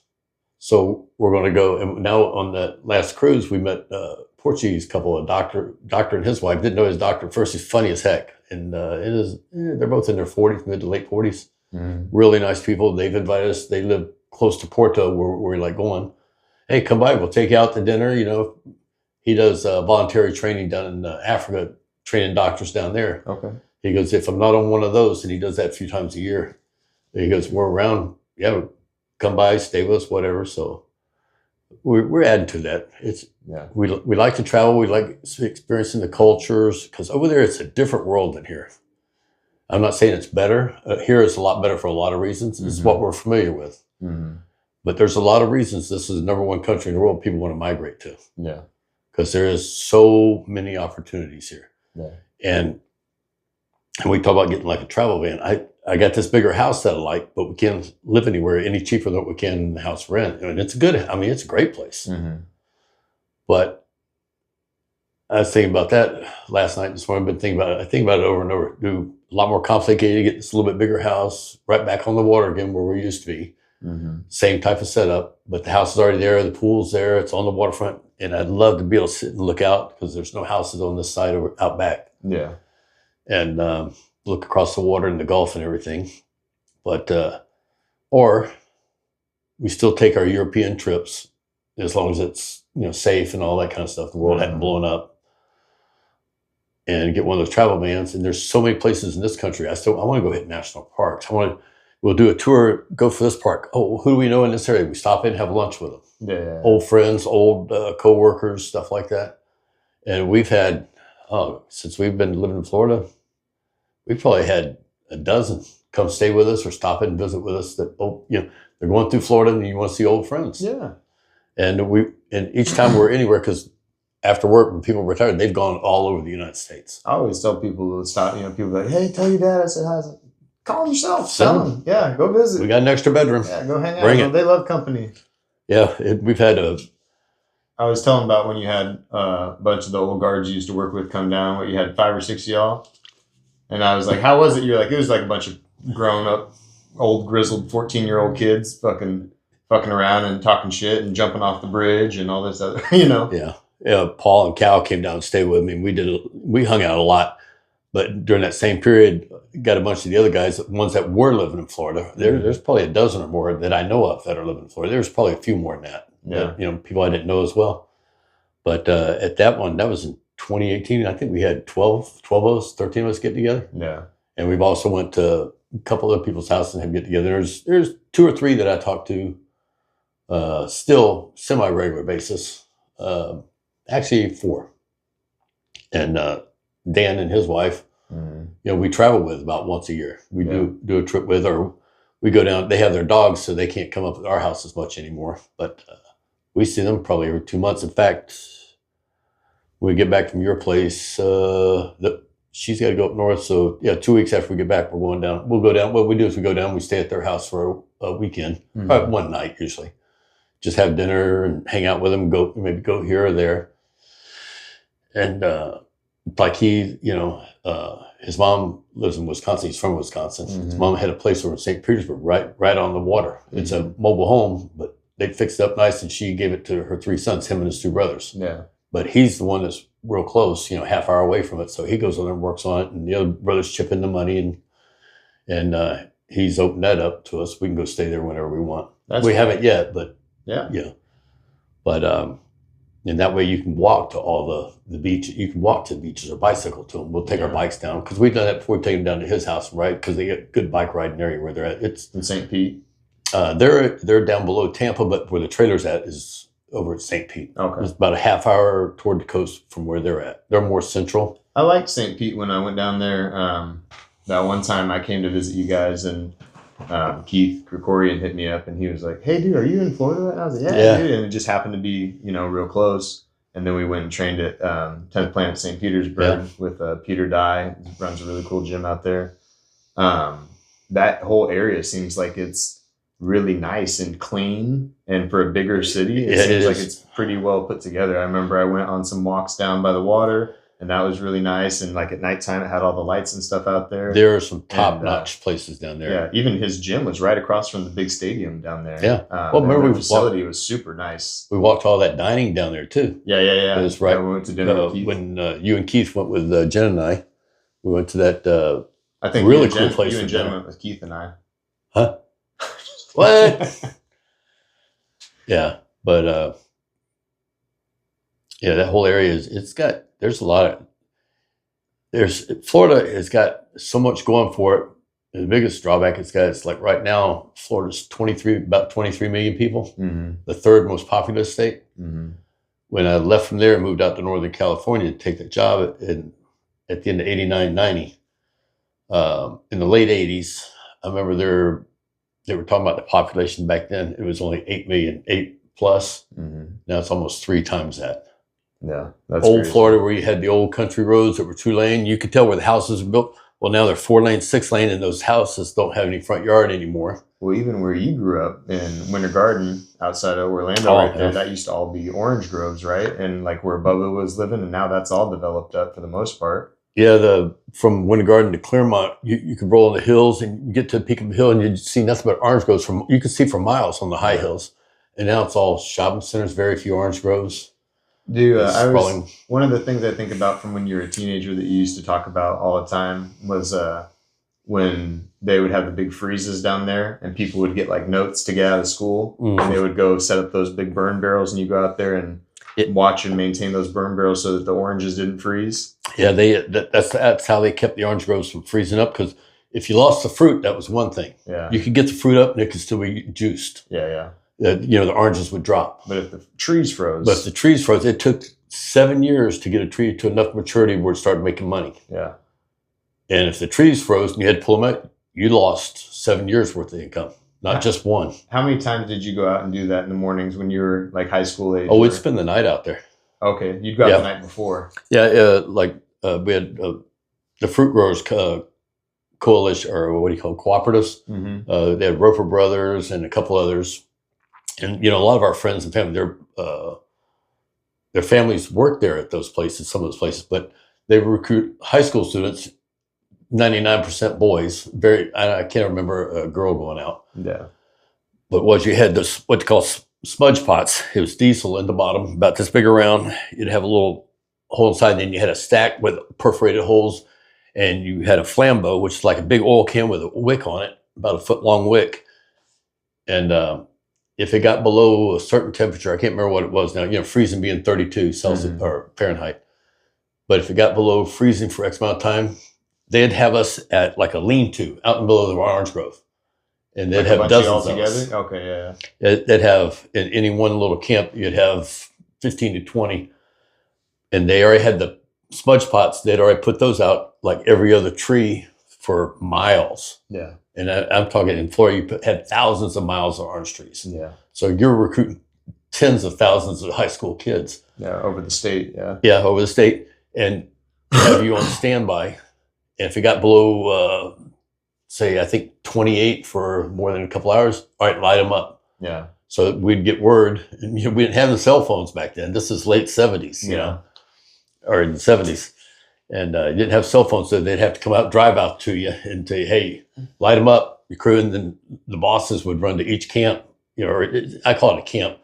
Sometimes you slip in, think about it, you're below freezing temperatures. Yeah. And you're sleeping in the back of a truck with a blanket over you.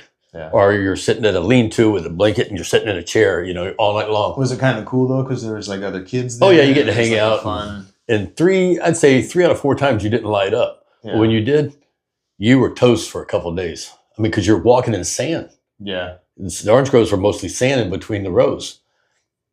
And you're walking with that flambeau, and you literally would put in 3, 4, 5 miles in a night. Yeah. And you had thousands of kids doing this. So you'd go to whoever you worked for, and they'd write, yeah, he worked for me this night. Just a simple little note, like a hall pass, Yeah. And they'd write, Carl Coffman worked last night for Roper Brothers, and they had a standard little printout form, and just put your name in, the date, and all that, and you take it to school, and that was illegal. It was just like having a note from your parents. Yeah. How much would that pay for back then? What was the going rate on the high school kids? I'm trying to remember. It seems like if you didn't light up, you got like $25, 20 or $25. If you did light up, it was almost double that. You get like 35, maybe $40. Yeah. That's pretty good. Back then, yeah. Because I remember early 80s, I didn't go in. I thought about going into the military like my brother did. Mm-hmm. And I got a job making $8 an hour. I was like, I'm going to retire. I'll be good. Dude, that's when minimum wage was still $2. Yeah. Yeah. Because I got paid. Quadruple the minimum wage. So imagine getting paid $60 an hour. Oh, and I had overtime and stuff like that. Didn't have to cut my hair. Yeah. But on those orange things, most of the time you'd hang out, and then when you lit up and people were you drove all your cars out to whatever spot you were assigned to, Mm-hmm. And half the time we'd have to get somebody out stuck because somebody go out screwing around in the middle of the night and get bored, and get their truck or car stuck. Remember a guy when Volkswagen Rabbits first came out, he had a front wheel drive. That thing would go through the sand so good. I mean, front wheel drive was so much better than rear wheel drive. Yeah, for sand, for sure. But yeah, those were good times, man. Good memories. Me and Bubba both did it. I remember waking up in the back of, I think it was my truck. I forget I'm trying to think which truck that was. Because mostly in high school, I had that Plymouth Duster. And then I had a van. I didn't take the van out there because it would get scratched going down between the trees. Yeah. But I woke up and I had literally frosted ice, thin layer of ice on my blanket. What the hell? Yeah. Because you've been underneath it and you have your full coat on, your pants and thick socks and boots and trying to nap out as much as you can. And if you had worked and everything, if you lit them up, because then later, once it cleared, you'd go back and you put them out. You put the little cap over it and you cut off the oxygen, and they'd go off just like a burner stove. Yeah. But nowadays they figured out they put sprinklers. And before that, they used to burn rubber tires. Well, all that chemicals in the air, that soot and all would come down the trees, and it was just no bueno. Yeah. In fact, there was a guy, he had like several hundred acres, and he would take all the tires and everything. Well, when they cut off an outlawed, just stacking tires and burning the rubber, because they'd burn forever and keep the trees warm. Yeah. But they pollute so much. Yeah. Well, when they passed along that, he was stuck with millions, literally millions of tires. Everybody goes, and because he was always making money selling these tires to the orange growers, the growers. And fast forward 30 years, they started recycling tires and retreading tires. There's your money. And he had millions. Yeah. Somebody told, I can't remember the guy's name, and there were other people who probably did it too. Yeah. But this one guy in particular, supposedly he got like $150 million for all his tires that he had stacked up there, and everybody thought, sooner or later, you're going to have to pay to get rid of those. Yeah. And he ended up paying him. He got over $100 million or something. It's some astronomical amount of money. Yeah. Because literally, tires wear out and they throw in the heap. Yeah. They weren't recycling them as much. They were doing retreads, but it's real low scale. But fast forward, nowadays they figured out, okay, freezing's 32 degrees. Mm-hmm. And if the trees froze, which it'd have to be below 32 for 3-4 hours for the trees to freeze and have damage, have hard damage to the limbs and stuff. If it froze for eight hours, whatever, it would kill the whole tree. So it either set it back a year or two or kill them completely, and you're starting over from scratch. And some of these trees were there 15, 20, 25-year-old trees, and they were really producing. So when fast forward, Mark, they put in sprinkler systems, these great big Rainbird sprinklers. I mean, they had a pedal on them, you know how they tap and kicks around, huge, and it would shoot water a couple hundred feet in all directions. Well, when the freeze comes in, if they determined it was going to get that cold, they would shoot water all over the trees. And everybody goes, well, that puts ice on the trees. Yeah, at 32 degrees. Yeah. Ice freezes at 32. It wouldn't drop down to 28. It would keep it at 32. Oh, okay. So the trees would live. Oh, that's smart. Yeah. Everyone's like, why didn't you think of that before? Yeah. Your water, and when the ice melts, it waters the groves. Yeah. Which, in Florida, you go through dry spells too in the wintertime, mostly. But everybody's just when, it's like a light bulb come on. Yeah. It would encase the trees, mostly the leaves and limbs and all that. Because I mean, now I couldn't imagine having high school kids out in the tens of thousands across the state working overnight shifts for a company, working with fire on a agricultural industry site. Like that's kind of a foreign concept now. But it's funny because things that from when you grew up that are a foreign concept now, things from when I grew up are foreign concepts to kids now too. It's crazy how over time things just kind of progress like that. Like jobs that were even in the 1800s, like kids were working in coal mines. And even when you were a kid, kids weren't working in coal mines no more. No, they wouldn't allow it then. They did all the way up until the 1900s. I'd say, just guessing, I'd say probably at least the 40s or 50s kids still worked in those mines. Yeah, especially in certain Appalachian areas and stuff like that. Yeah. A kid was, 10, 12. He could be the moneymaker of the family because if dad got what they call it, black lung, if dad got sick, the oldest child, 12-year-old, might be working in the mines. Yeah. School's not an option anymore. Well, I mean, even just with Papa, he was the oldest of 11 brothers and sisters. And then he dropped out of school in the 6th grade? Yeah, after he went through 5th grade, he never went to 6th. Yeah. He went back later, I think at 28, 29 years old and got his GED. Yeah. But he never went back to school after 5th grade. He always had to work and stuff and help provide and take care of everybody. When they moved from Alabama out of Horton Holler, is outside of Athens in Elkmont, Alabama, but came down to Florida. I want to say there was only like 5 or 6 of them born by then. Some of the younger ones might have been born in Florida. I'm not sure. But out of the 11, believe it or not, Gary's dad, Uncle Joe, he was the only one born at home. The rest of them were all born in hospitals, even dad. That's pretty cool. Yeah, and he was like a middle child. He was toward the younger end. But I remember Dad saying when they got to Florida, he worked at a feed store for $5 a week in around Orlando somewhere. And then I remember later he was driving a Dr. Pepper truck at 14. Lied about his age, 14 or 15, somewhere in there. I'd have to talk. He was driving a Dr. Pepper truck? Yeah, doing Dr. Pepper he deliveries. was delivering sodas, and I actually had a job delivering 7-Up, and I can't remember what other ones. I only did that for a couple months, and I turned that job wasn't for me. Hold on, hand me that real quick, or hold that up. Oh, I forgot about that. Yeah. This is I got all your old trophies and stuff in here. I forgot about that Dr. Pepper sponsored tug of war tournament. Second annual Dr. Pepper tug of war tournament In Orlando. 1982. That's funny. I never realized that Papa was yeah, he had a Dr. Pepper truck. I know he done damn near everything. Yeah, he had other sodas on that truck too, but it's the kind, you stack the Cokes and they kind of slanted in toward the middle. Yeah.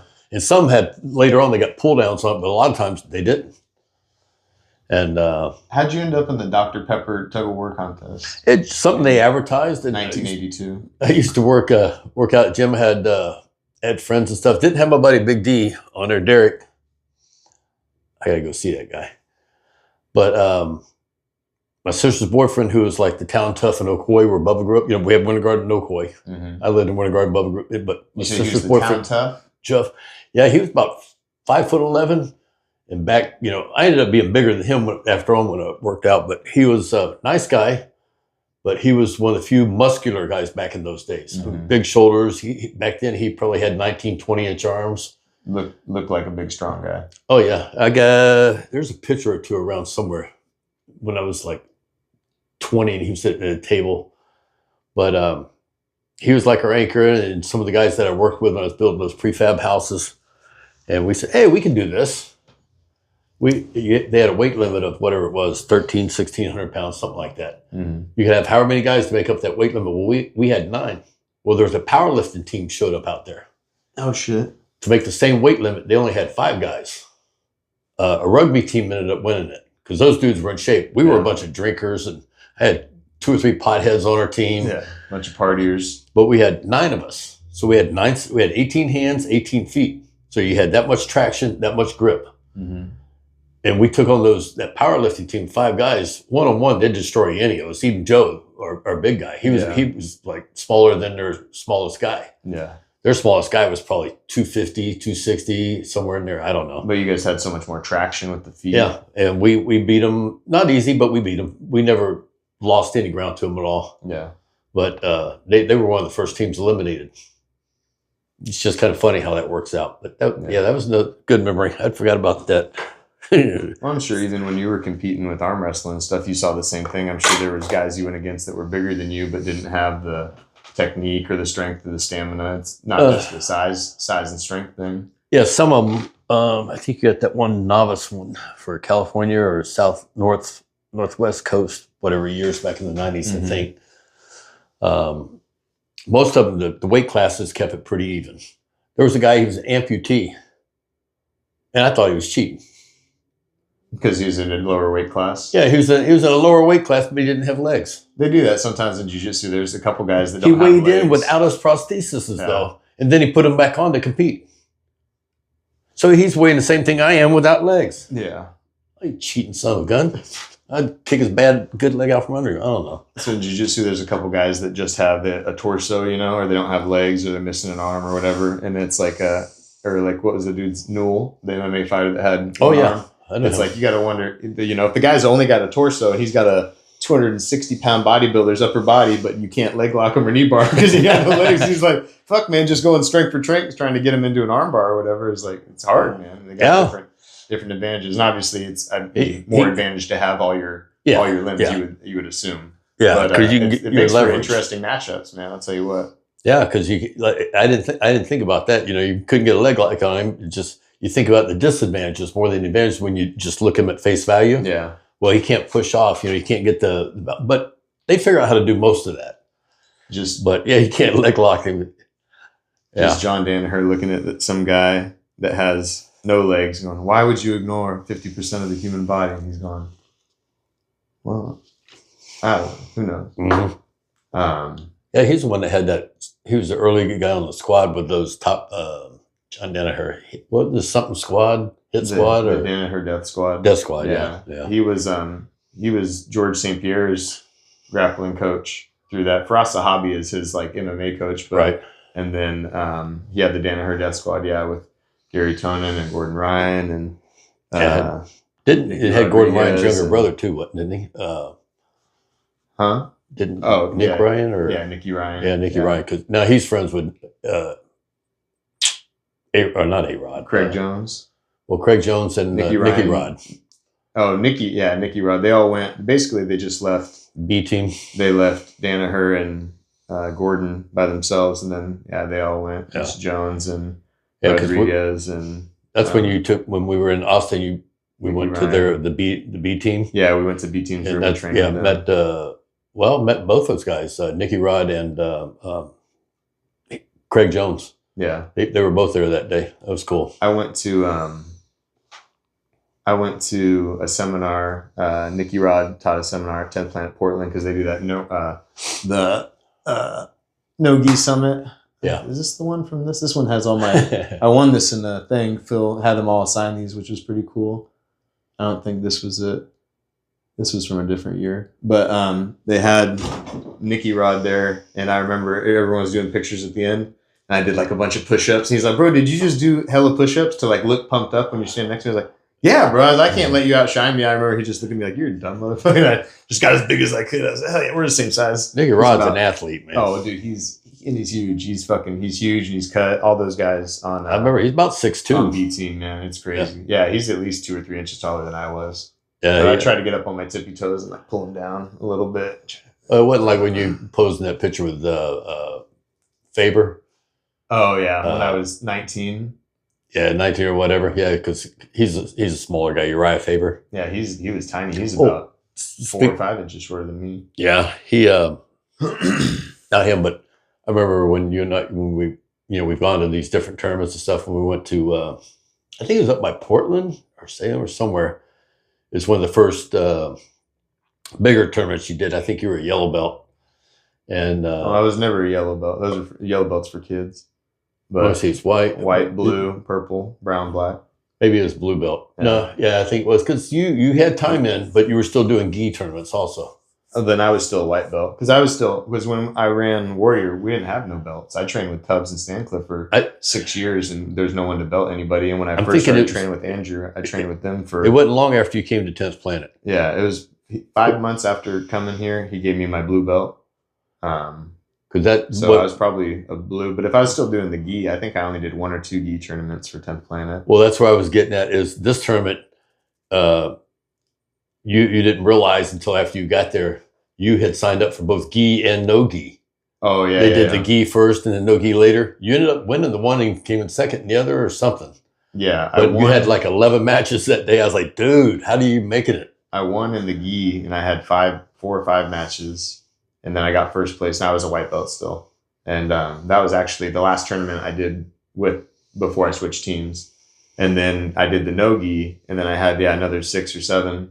And then it was 11 or 12 total. Yeah. And then I remember my last match, Haven came over. And because I had met him, I had cross-trained with Evan Peterson. Yeah. And he had actually brought me up. And I was just Evan's friend. And Haven stayed and he coached me to a knee bar victory in like my last match for second place. Yeah, there was that one guy who was like favorite. Oh, no, I won first in both of those. I did win first in the gi and the no gi. That one guy, you caught him in an ankle lock. He was like the favorite, come in so cocky, and he was just, and you got him in like 15, 20 seconds. Yeah. It was like an ankle, I think it was an ankle lock. It wasn't a leg lock. Yeah. But he shaved his head. I remember this guy distinctly. And you thought you had won it all. And you were like, because you'd had like 11 matches. You did have 12.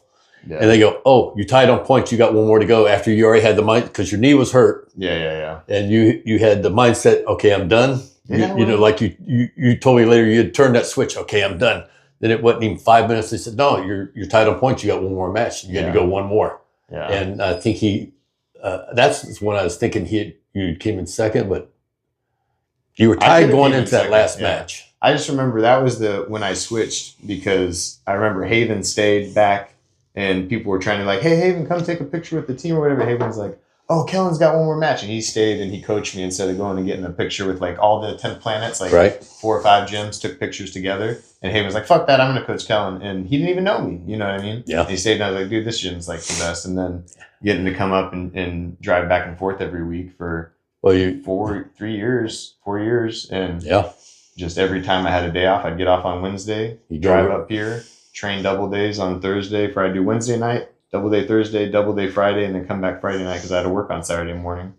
And that was just my schedule for freaking 3 years. I did that every fucking week for 3 years. And it's a 2-hour drive, you know. That's like why I have so much respect for Andrew, because he doesn't give people like, oh, you know, I'd come and train, but I live all the way in Ashland. Or I'd come and train, but I live in Merlin. I'm 20 minutes away. It's like, bro, Andrew used to fucking drive from here down to the Bay Area just to train with Benny Prokopos, and which is Eddie's like original. If you want to progress, you want to progress. And he trained, and he would drive down and he'd fucking drive to LA, and he did not give a shit. He doesn't have no sympathy for nobody. He's like, if you want it to happen, it'll happen. You'll make it happen. I remember when you first started working with Andrew, he's like, maybe after about 6 months, somewhere between 6 months and a year, and a little conversation with him, he was like, you were harder to coach because you had learned bad habits and you had to unlearn those before you could learn the other ones. So it kind of, it worked. I mean, what gave you a good base, it kind of worked against you for advancing. Yeah. Because to get more technical, you had to get rid of this stuff. Yeah. You had to complete what you'd been doing for, I don't know,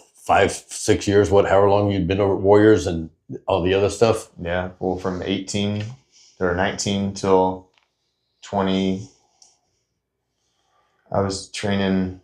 It was late teens. I know that. Well, I mean, I started at the prison at 2014, 2015. And then I was working for like 2 years before I started making the drive over to train at 10th Planet. So, I mean, yeah, I had already been training for 7 or 8 years at that point. Yeah. But I mean, the caliber, even the guys I was training with will tell you back then, like initially it was Stancliffe and Tubbs, who were both really good, but we were all just teaching each other. Like we all brought in what we knew from doing obscure studying and watching videos and watching fights and having UFC VHS. And then I got a little bit better when Orlando moved over, because he was a super legit blue belt. He knew a lot about MMA grappling, which is what I was doing at the time. And taking the MMA fights and the boxing matches and getting into the jiu-jitsu and doing all that stuff. But then getting to the point when I moved to San Diego and getting to train down there. Yeah, I remember that. With Rafael, that was so cool. And even in the gi at the UFC gym, and Bijan Kashian, and getting to do kickboxing with him. And I still remember that one picture where he presented you with one of your belts or something. Oh, he gave me a stripe, my first stripe on my white belt. And I had like bleached blonde hair. I was like 19 or 20, just moved to San Diego. I was like, dude, I'm training at a real gym with a real black belt. Like I had never met a black belt before that. You know what I mean? It was just fucking dudes at people who knew the stuff. Smoker fights that I'd met. Yeah, just people that knew stuff. Yeah. And then having Orlando get to train with us, and then us getting to train with Josh Eldred, who is just the same thing, like an autodidact. He just got his black belt, or he's about to. He hit me up and he was like, hey, I'm getting my black belt. I want you to come out if you can to come. Where's he at now? He's in Albuquerque. No, isn't he the one that used to live in Brookings? Yeah, he lived up in Brookings. Used to be married to a doctor or something. Yeah. And he hit me up. I stopped by a couple of years ago when I drove out to Texas, and I went and saw him train with him.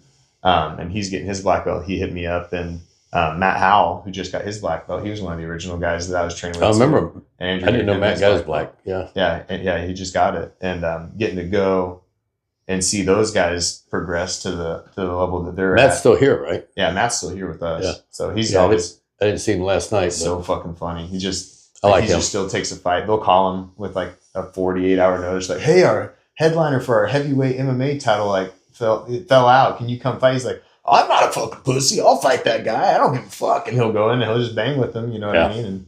And so it's just funny to think about like where, and they'll tell you too. Josh and Matt will tell you how like low level of MMA we were doing back then, like, or how basic and rudimentary the jiu-jitsu was. And then what they know now, what I know now, and how far we've come. And you look back. Oh, that first boxing match you had, and you knew that wasn't it. Yeah. Because dang it, I just want to get my hands on the guy. Well, I remember in that first boxing match, that guy I went against Johnny the Mong Stallion Yang.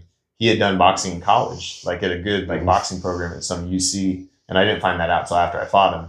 But I remember he caught me with like a right hook and turned me around. Like I spun on my one heel, other foot out in the air, seeing stars, and did a full 360, and then caught a left hook when I turned back through the circle. And I was like, motherfucker, I'm getting beat up. And I remember I just horse collared him. I just started uppercutting him into the corner. I just shoved him in. And then the ref kind of, pushed us apart because I was clenching. Yeah, they didn't let you clench for more than a few seconds. No. Those things. They wanted to see you slinging. Well, even the old MMA fights when I fought Sumner and the Kosi one wasn't like that. It didn't make it out of the first round. But Are they still in the UFC, him and his brother? No, I don't think so. I hadn't heard anything on him in years, couple years. But then Anacleto Ayong, those smoker fights, those ones were 30 seconds on the ground. After 30 seconds on the ground, they'd stand you up because it's the same thing. They wanted to see you get, you know, punt. They wanted to have an exciting fight. And I get it because each fight was only 1 3-minute round, but it was a bracket. So you could fight 5 times in a night and they'd pay you $250 for every win if you won them all. I only got paid because I got fight of the night with Anacleto in the semifinals. And then after mine and Jesse's fight, which was a pretty good fight, they gave me a couple $100. But I mean, they didn't. You only lost that one on a split. That was actually a split decision. Yeah, and then Sumner, they gave it to me. I think that one might have been a split too, or I might have won unanimous. You won the one night. You won. I think when somebody was screaming. Yeah, when Jen's screaming in those videos. You won the first fight. That was pretty convincingly, and I mean it was. And I remember thinking back, his skills are lacking, but man, he's all hard. He's in there just slinging them. And then the second one, I thought it was close enough to go either way. Yeah, and it ended up being a split. So the judges thought that too. He definitely hit me more and got hit less. I remember I slipped in the middle of the fight and I went for a leg lock. And I was going to go, I started reaping from under and I was going to go into like a heel hook or something.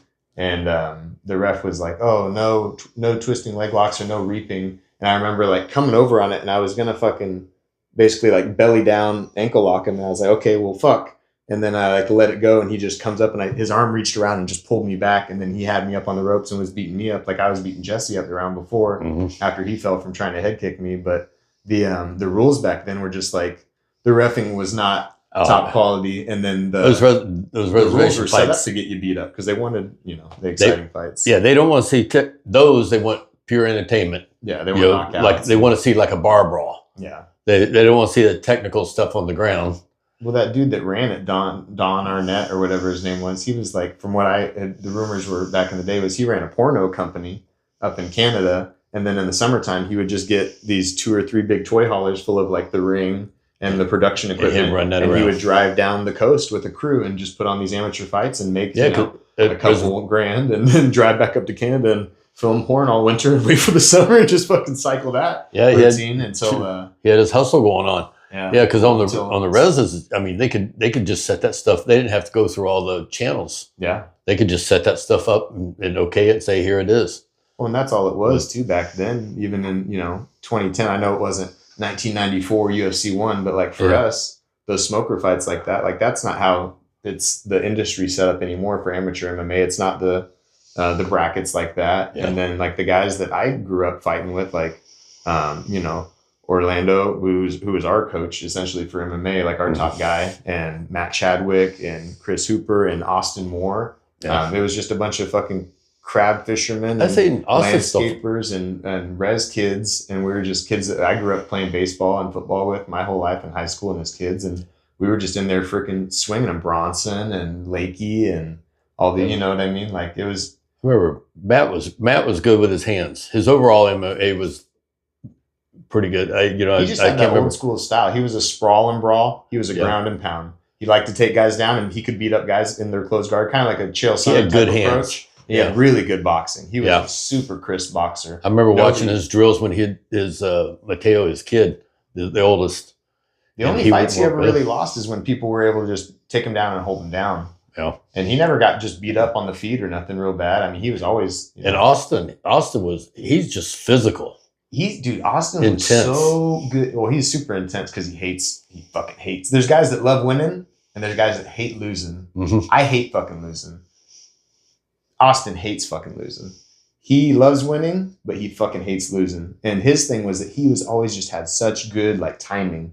Like he could hit somebody, and if he makes contact with you in the right way, he'll just put your lights out. He always had that big right hand, and he would wait, and he would just throw it at the right time. He knew what he could do. And he was naturally a pretty good athlete. Oh, yeah. Well, fuck, he also guillotined to sleep and just slump dead bodies into the ring 3 or 4 different times, What he knew really, really well. And now since then, he's been training with the Lost Boys, which is where Kosi's and them are out of. And he's just been like kicking his game up more and more and more and more. I seen him not too long ago. I'm not friends with him on any of the social stuff, but I seen something on him a while back where he had a fight coming up. I think it was a fundraiser or something in Klamath, and he was like, because he had some name recognition, and he was going to fight down there for a fundraiser or something in Klamath. Yeah, I think he just did it, and he won not too long ago. I think he TKO'd or KO'd his guy, which is typical fashion for him. I think about that. I think about him, you, and all your kids that used to coach you in T-ball and stuff when you were little. Yeah, man, that was a while back. Well, thinking now, too, it's like, because he always had the good wrestling base, because he wrestled all the time growing up playing football and stuff, tackling people. But Ralph Murphy and Ron Otremba, Ron especially for me, I think a little bit more Ralph with like Roger McCovey and Austin, like that. Our whole base for fighting, not just tackling and taking guys down, wrestling and football was really good technical boxing because they just taught you straight punches, ones and twos, head movement coming in, head movement going out, how to do the footwork, like really basic, just bread and butter, old school boxing shit. And we were lucky to have that, man. Yeah, well, Ralph and Ron can get you started, and then Ralph was, it was different. I'm not going to say better than Ron, but Ron would encourage you and Ron would teach you toughness. Yeah. Ralph was a little more technical. Conditioning guy. He would run us through fucking circuits and have us do, and but he was, for your first 4 years of boxing, Ron will teach you everything you need to know in your first 3 or 4 years, just. If you learn nothing else, you'd win. Just in street fighting, you'd win 9 times out of 10. Yeah. What you learned from Ron. Exactly. And he was just, dude, Ron's just a freak. He's just a fucking, because his son works out there with me now. Yeah. And God, I remember him when he was, figure Ron, I've known Ron, 35 years, 36 years? Yeah. Almost 40. And man, back in the stuff I seen him do in the early 90s, I was like, you're nuts, dude. He wanted me to go out fishing with him, fill in for one of his, he had a small boat, not the big fishing boats. And he had a 27-footer. And his deckhand, because it's just usually him and one guy on that size boat. And he had X amount of pots, he had a license for. And his deckhand broke his wrist or something. And we were friends in the gym and, we hung out a little bit. Worked out with each other and shit. Yeah. And he goes, hey, Carl, he goes, you're in pretty good shape. He goes, want to go out on the boat? Can you take some time off of work and go out on I said, dude, the storms are kicking up right now. Your boat's small. He goes, no. He goes, if you go out on the Titanic or some big ship, I said, Titanic's not a good example. Yeah. I said, he goes, you go out, he goes, and the big ship sinks. What do you get in? You get the lifeboat. He goes, what size are those? I said, I don't know. He goes, they're 27 foot. We bypassed the middleman. Yeah, we just straight to the lifeboat. Straight. I said, no, I'm not going out there with you in the middle of a storm where waves are coming over the front of your boat. He goes, it ain't going to sink. The pumps are good. Yeah. No, I ain't going. The outlaw, Ron Otremba. That was his fight name back in the day. He always talk about that. He's all, I ain't a criminal. Criminal's got no rules. He's all, I'm an outlaw. I just got my own rules. Yeah, he was talking about animal camp up in, I think it was in Gasky. It was a bar. Yeah. And he'd go up there and they'd work out or something. Then he would run home from Gasky back to Crescent City. Yeah. And he goes, half of it was through the woods. He goes, you couldn't go the roads. It's too far. Yeah. You go down, you might have to go hills and valleys and stuff and through the trees. He goes, but it would cut off several miles. Well, I remember just even when I started training with him when I was 20. So this is like 2011, 2012. And I trained with him when I was a little kid. He taught me boxing. I did a couple of boxing classes even when I was real little. But I remember being at Warrior there when we were doing Warrior together, running that. And he was the guy that always made sure the lights were on, the rent, So he was there every fucking day. And he was still putting up 225 for reps and doing pull-ups. And I remember he had a big old fucking goiter on his neck at one time. The thing went from his earlobe to his shoulder like a straight line. And he was like, it's little Ron. But he was still just doing pull-ups with it. We're like, dude, me and Orlando were like, go to the fucking hospital, Ron. What are you doing, man? Yeah, he told me, I said, what are you going to do when you retire? He goes, I'll be retired when I'm dead. Yeah. And I honestly, with him, because he had no health insurance. Yeah. And like you said, if he had spare money, he put it into the gym for the kids. He did that the entire time I knew him, 90s, early 2000s. He always gave it all away. Yeah. He gave, and everybody said, he used to drink when he was younger, when I first met him, the first 10 years. And then after that, his drinking slowed way down. Mm-hmm. But if he wanted to prove a point, he's the only guy I ever shared a bottle of tequila that had a freaking worm in it. And, yeah, that was the night. Never mind. Yeah. Yeah, he was always a good dude. Like you said, he's always trying to throw like a pay-per-view watch party for boxing matches or fights. He's always down there coaching. He was always driving out of his way and giving and doing stuff for people. Just one of the great men in my early life. But I remember him telling those stories of running and stuff, you know. And he'd run through the woods. How he didn't get lost, I don't know. That's why I always thought, like you said earlier, like when I heard your crazy stories, I was like, well, I better have better ones than that. When I heard about what Ron can't out crazy Ron. No, but was for his training stuff, because I was already a big Nick and Nate Diaz fan. So when I was doing the triathlons with the Tubb and Whitlaw, or the Olympic triathlon we did, but training for it all the time like that when I was fighting, I remember Ron's stories about running forever and ever through the woods, and that's when I would go do that Damnation Creek trail where I would park at Pecker's Knob and then run all the way down, do Damnation Creek, come back up, and then go through the Nickel Creek trail all the way back. And I would do that all the time by myself. And now I'm like, back then I was like, oh, it's a trail. But now I'm thinking back on it, it's like, oh, there could have easily been cougars or bears or whatever fucking. And there were. Yeah, I'm sure.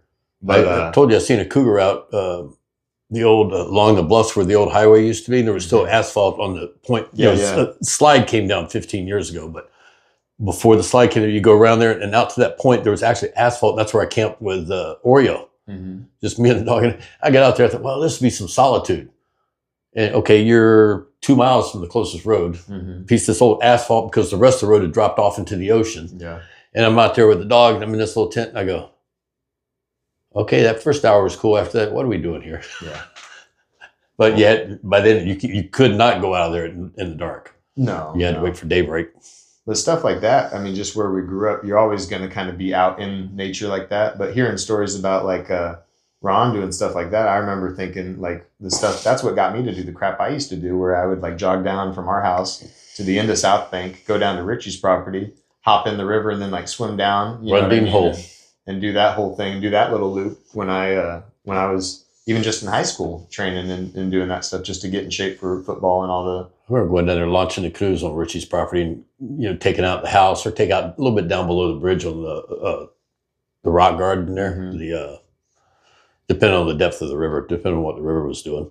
I remember one time I had a big crush on when I was at lifeguard when I was a kid at the pool. It's funny now because I was 15, now I'm 35. 15, 16, yeah.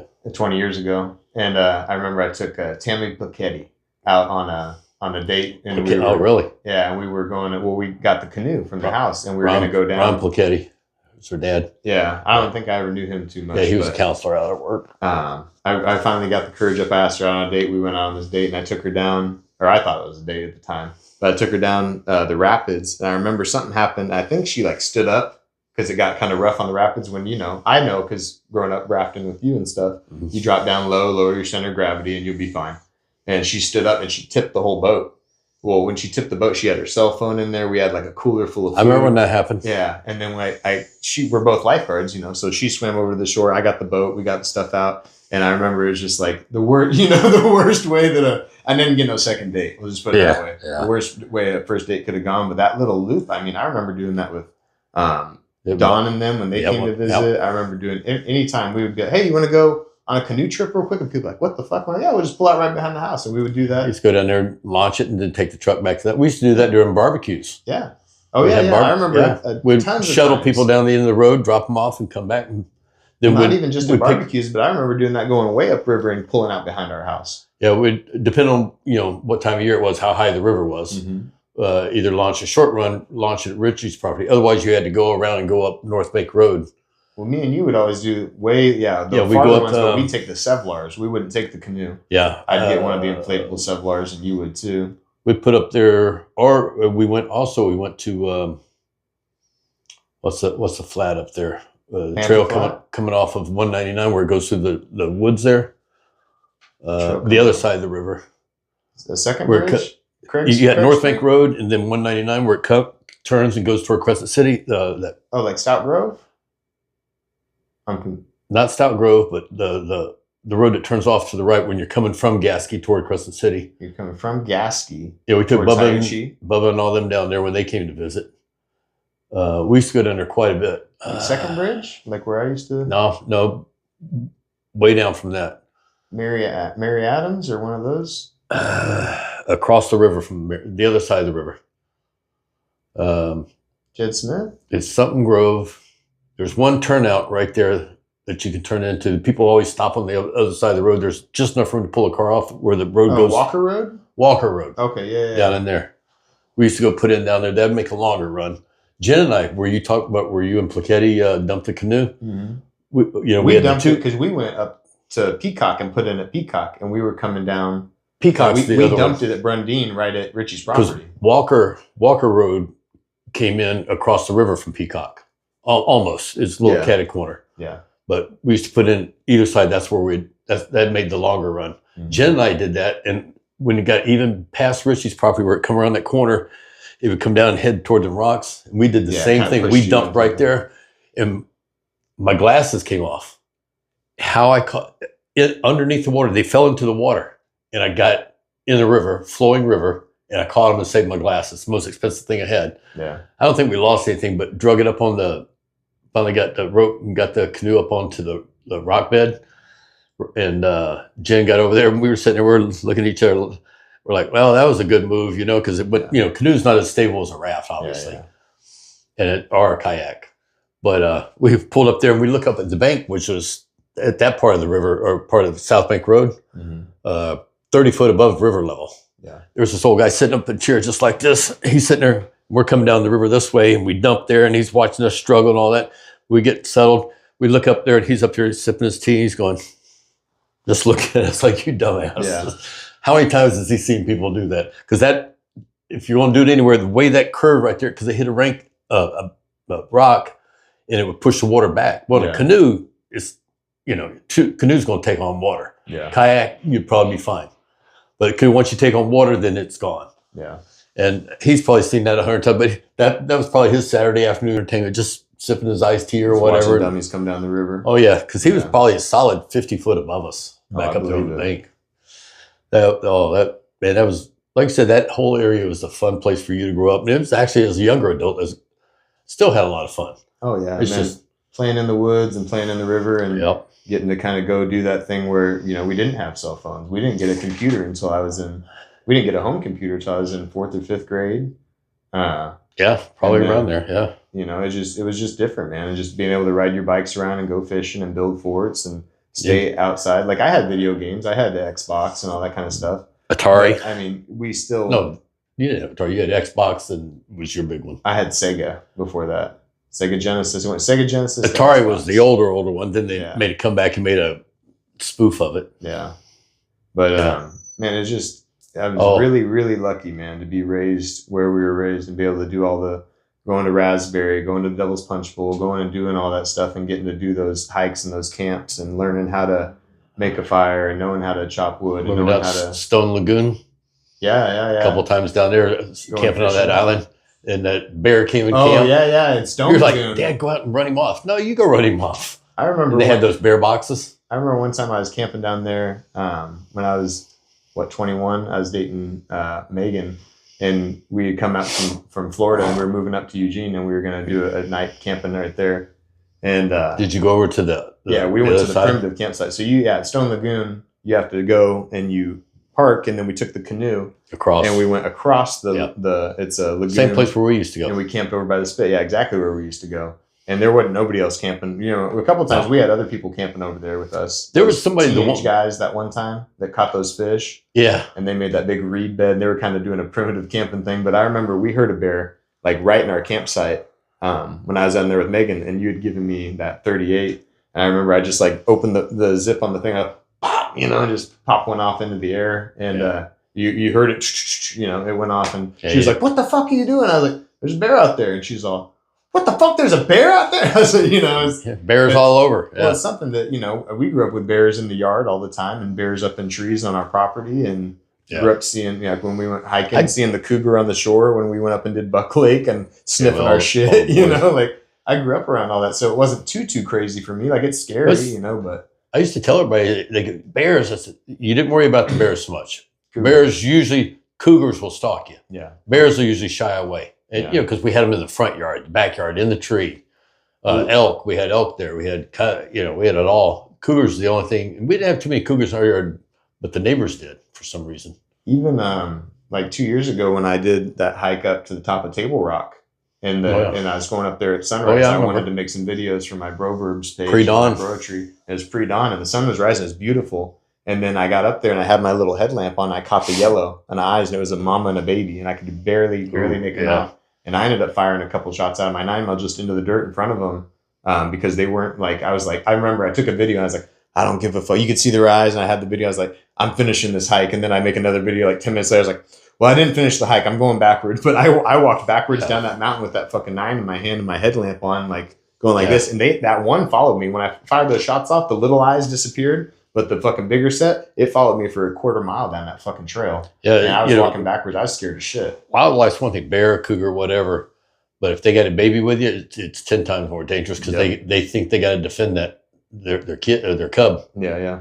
And your fault, their fault, nobody's fault. They got to defend that cub, and if you're in the same area, they're a lot more aggressive because they think they got to be on the defense. Yeah, but the whole area is it's a lot of fun. But you tell stories like just any one of those stories, or when we were shooting, or we're not shooting, but when that bear was up in the tree on the back of the property when Bubba and them were there, like people in the city that grew up in the city would be like, what the fuck? There was a bear in your yard, or you were swimming in a lake and there was a cougar sniffing your shit, or you had to fire a gun at a, it's like, people. You don't try to hurt them, you just try to scare them off. No, well, when I first moved to California, I tell people about, growing up water skiing, me and the cousins, whatever, it's always me and Bubba, but gators and moccasins. The snakes stayed close to shore in the reeds and stuff. So you try not to land up in the reeds because, moccasins, they do like a snake ball as babies. A whole bunch of them, they ball up. I mean, there's dozens of them all intertwined.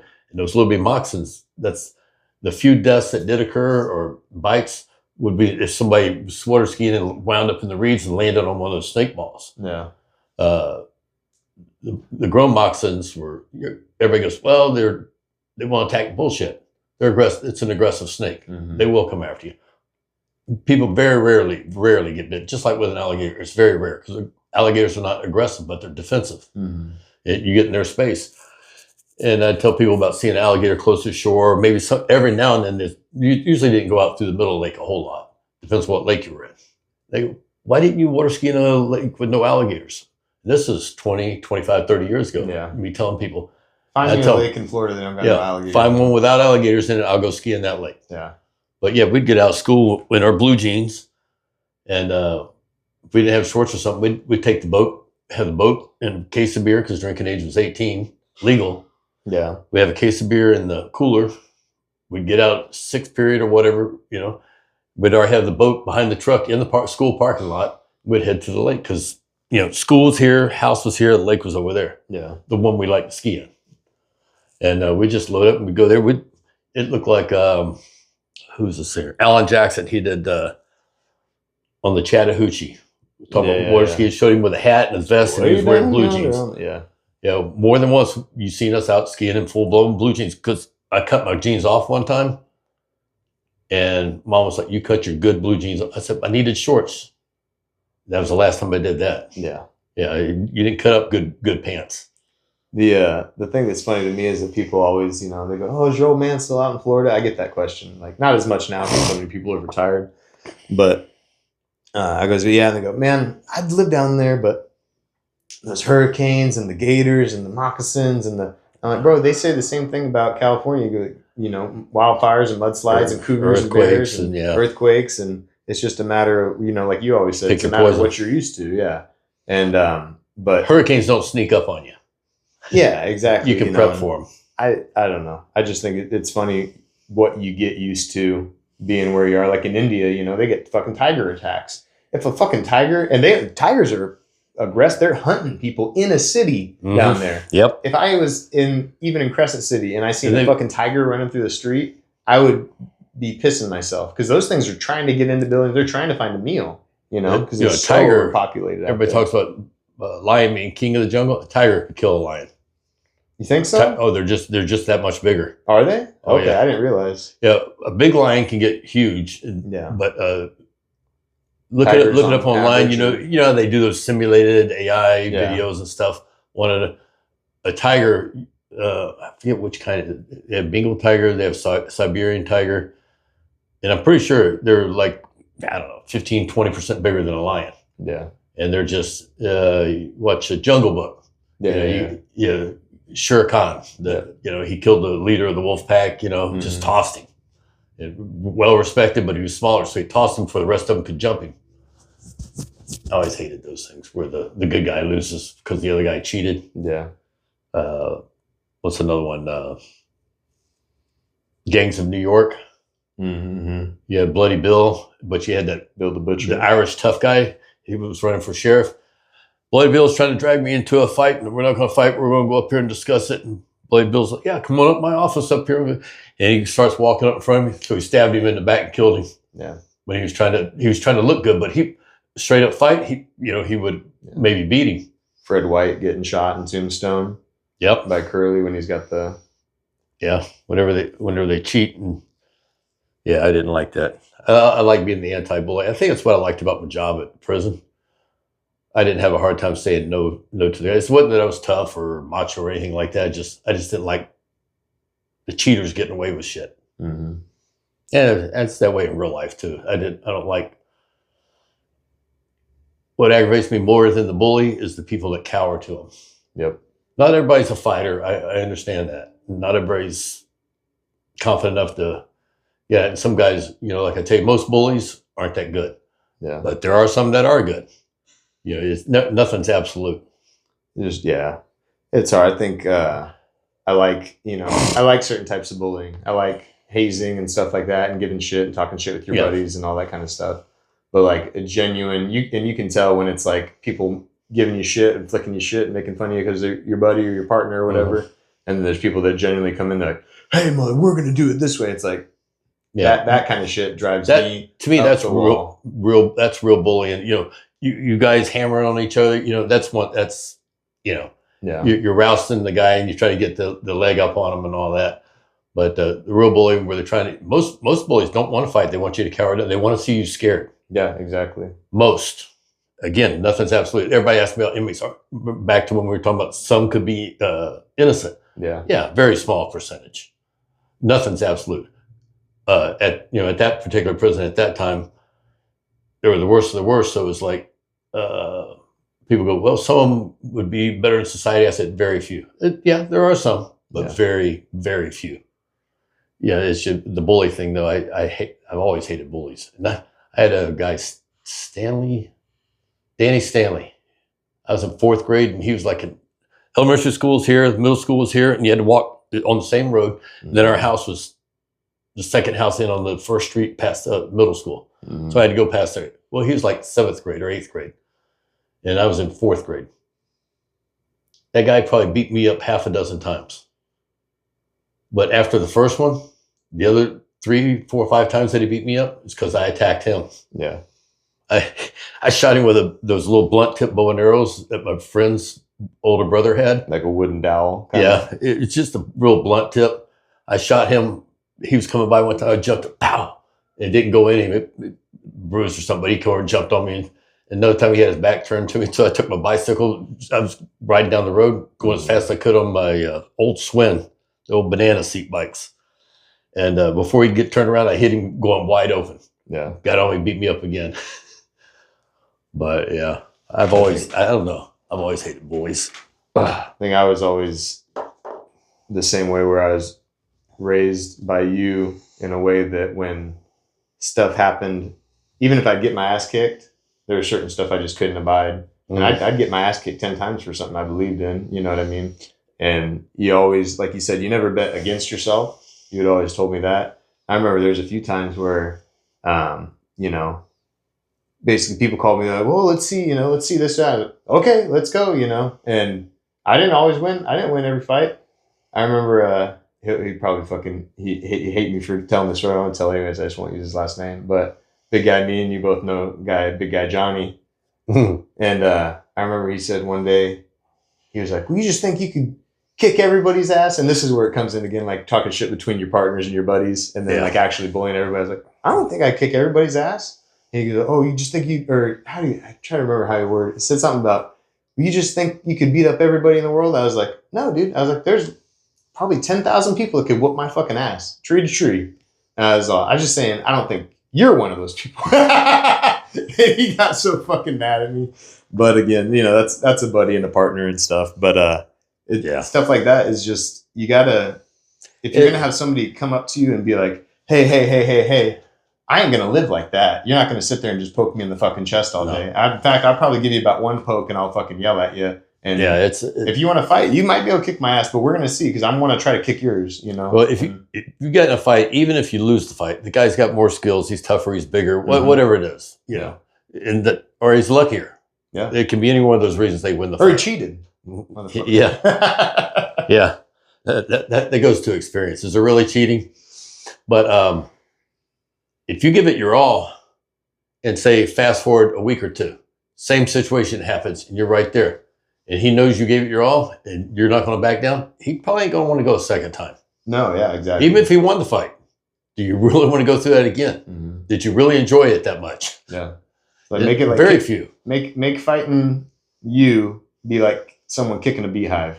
Yeah, you come and you do this. You can do it, but and you can stomp it. You'll be all right. You ain't gonna die. It's just bees, but you're not gonna be happy. I'm gonna do something to you. I'll bite your finger off if I got to, or whatever. Yeah, whatever the deal is. Yeah, you gotta. Yeah, you gotta weigh it all out. Pluses and minuses. Life's too short. I remember, because I'm not the most patient person with things. And I remember when I had that little Blazer car, or Jeep SUV, and it was a piece of crap. I got sold a lemon, and something was happening to it. And you go, God, Dad, I'm surprised you're not. I think it was overheating or whatever it was. Mm-hmm.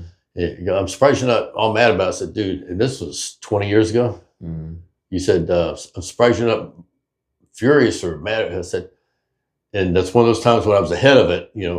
Initial reaction, if I get caught off guard, then I get mad. I can get mad. Yeah. But if I'm ahead of it, thinking about it, you take care of it and just deal with it. And that's one of those times I was ahead of it. And I said, life's too short. Do I want to spend this amount of time being mad, or do I want to spend being happy? Yeah. Do I have to be right, or just kind of just, it's like even now in my everyday life when Jen and I are talking and stuff, she had to do everything the way I want. I go, if that's the least of my worries, I'm doing okay. Yeah. Or the biggest of my worries, and that basically is. It's you got priorities and you got things that you want, and it's just like with you, I want you, and I've always wanted. I've told you, I want you to find your own way. You ain't got to be me. I don't want you to be me, because you're different. You're a totally different person. I just want you to be happy in whatever it is you do. Yeah. I want you not to have to worry.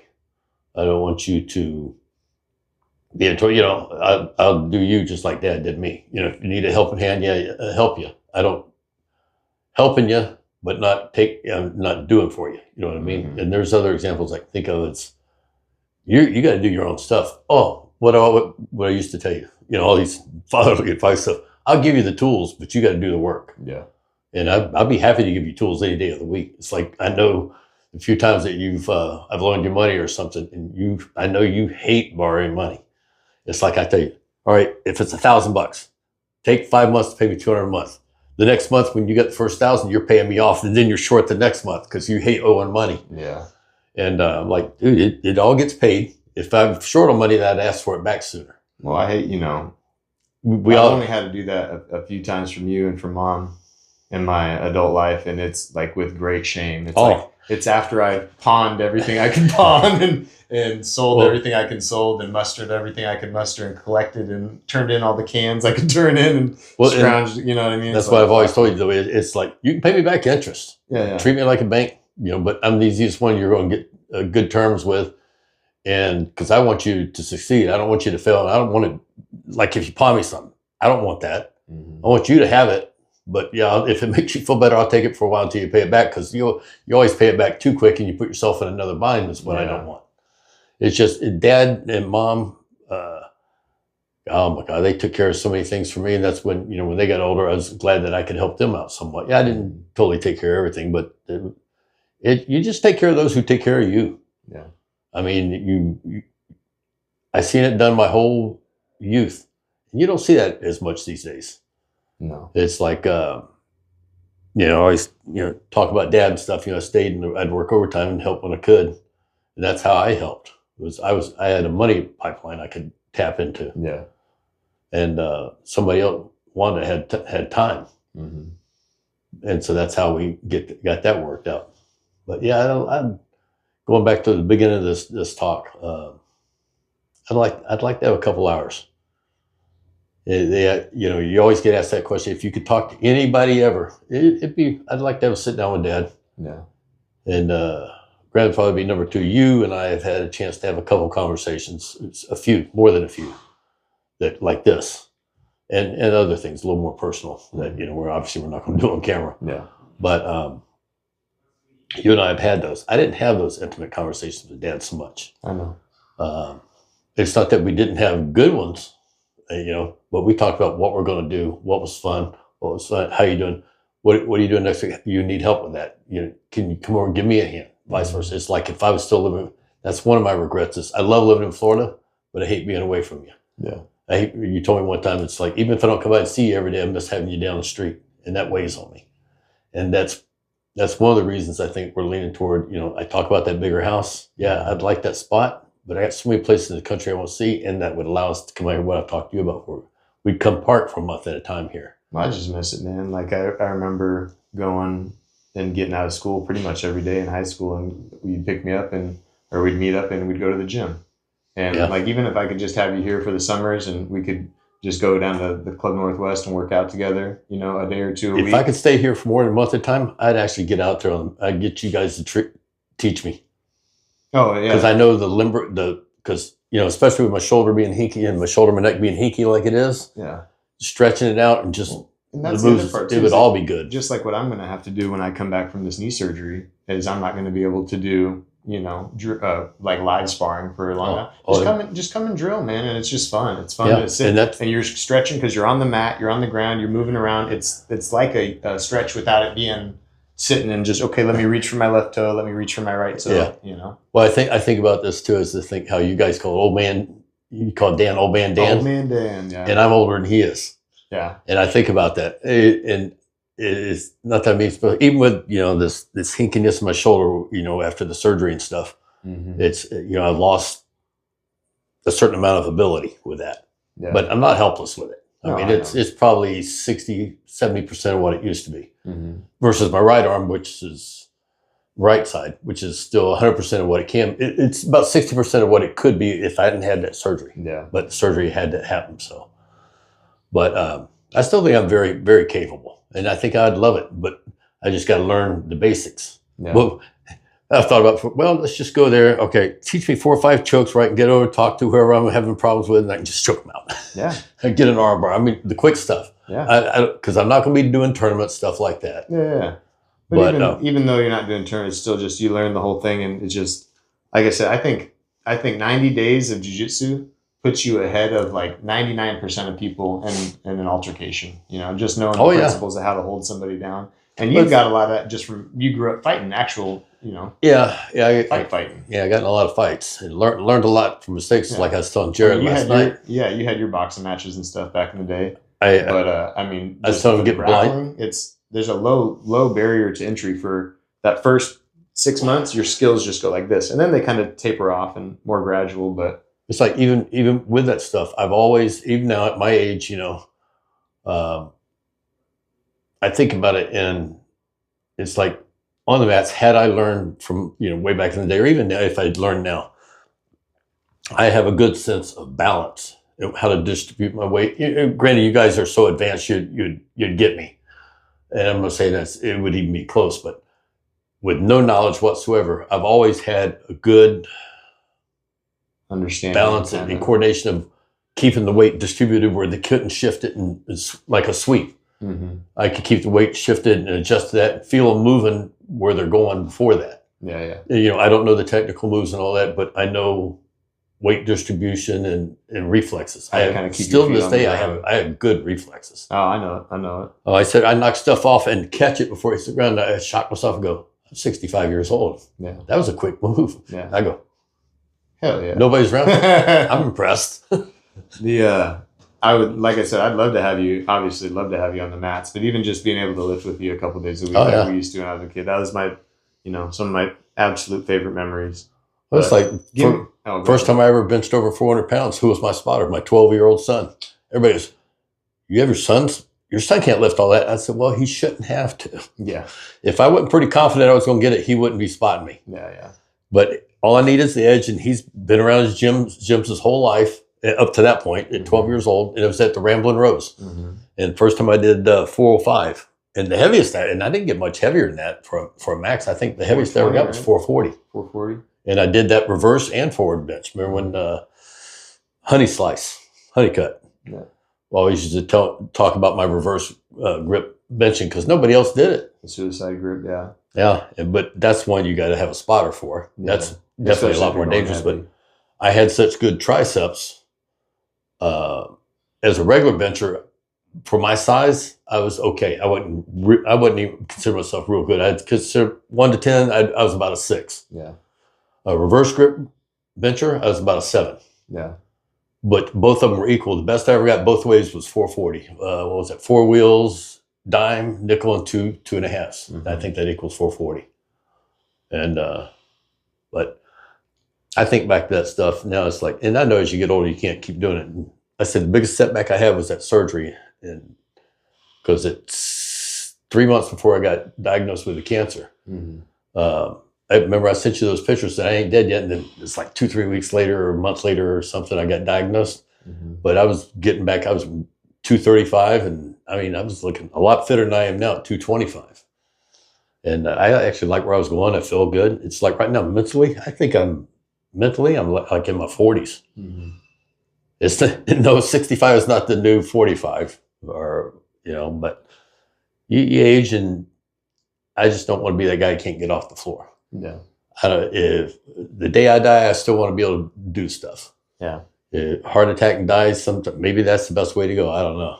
I don't want to be depleted mentally or physically. Yeah. You don't want to be like Doc Holliday in that bed in a tombstone. Yeah. Glenwood Springs, Colorado Sanitarium. I've been there. Not in the sanitarium, but Glenwood Springs. And he was born in Griffin, Georgia, where your grandmother was born. Yeah, it's just trivia. I'm gonna wrap it because we're getting close on time for how long the filming will go. Okay. But I want to ask you one last. You got one piece of advice for the world at large. What would your one piece of advice be?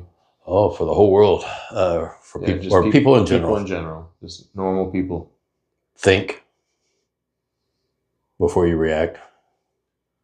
Give it a second for something. Thinking, why is somebody doing something, or why is this happening? Give it a little bit of why. You don't have to go too far. If it makes sense, or if it doesn't feel right, it probably ain't. Or there's a reason behind it. Don't take everything at face value. Your friends and your loved ones, you take at face value. Yeah. They say you love you. Oh yeah, that's face value. But if someone's doing something that you don't understand, maybe there's a reason for it. Just think. That's pretty simple as I can get without getting too far carried away with it. I think that's it. And just, obviously the general stuff, be nice, be a good person. Don't be a sucker. I mean, I can go on examples, but put a little bit of thought into stuff. Think further than just the surface. Yeah. There's usually reasons for everything. And it might not be reasons you can see the first, second, or third time you do it. I've judged people before I go, I don't like that person. Later on I go, God, I was wrong. Yeah. I've done the opposite too, yeah. Man, I like that guy. And then you find out later, what a piece of shit. Yeah, you find out later, because people can present anything to you. Yeah. A front. Inmate. Criminal. Life sentences. Murders. We both talked to them.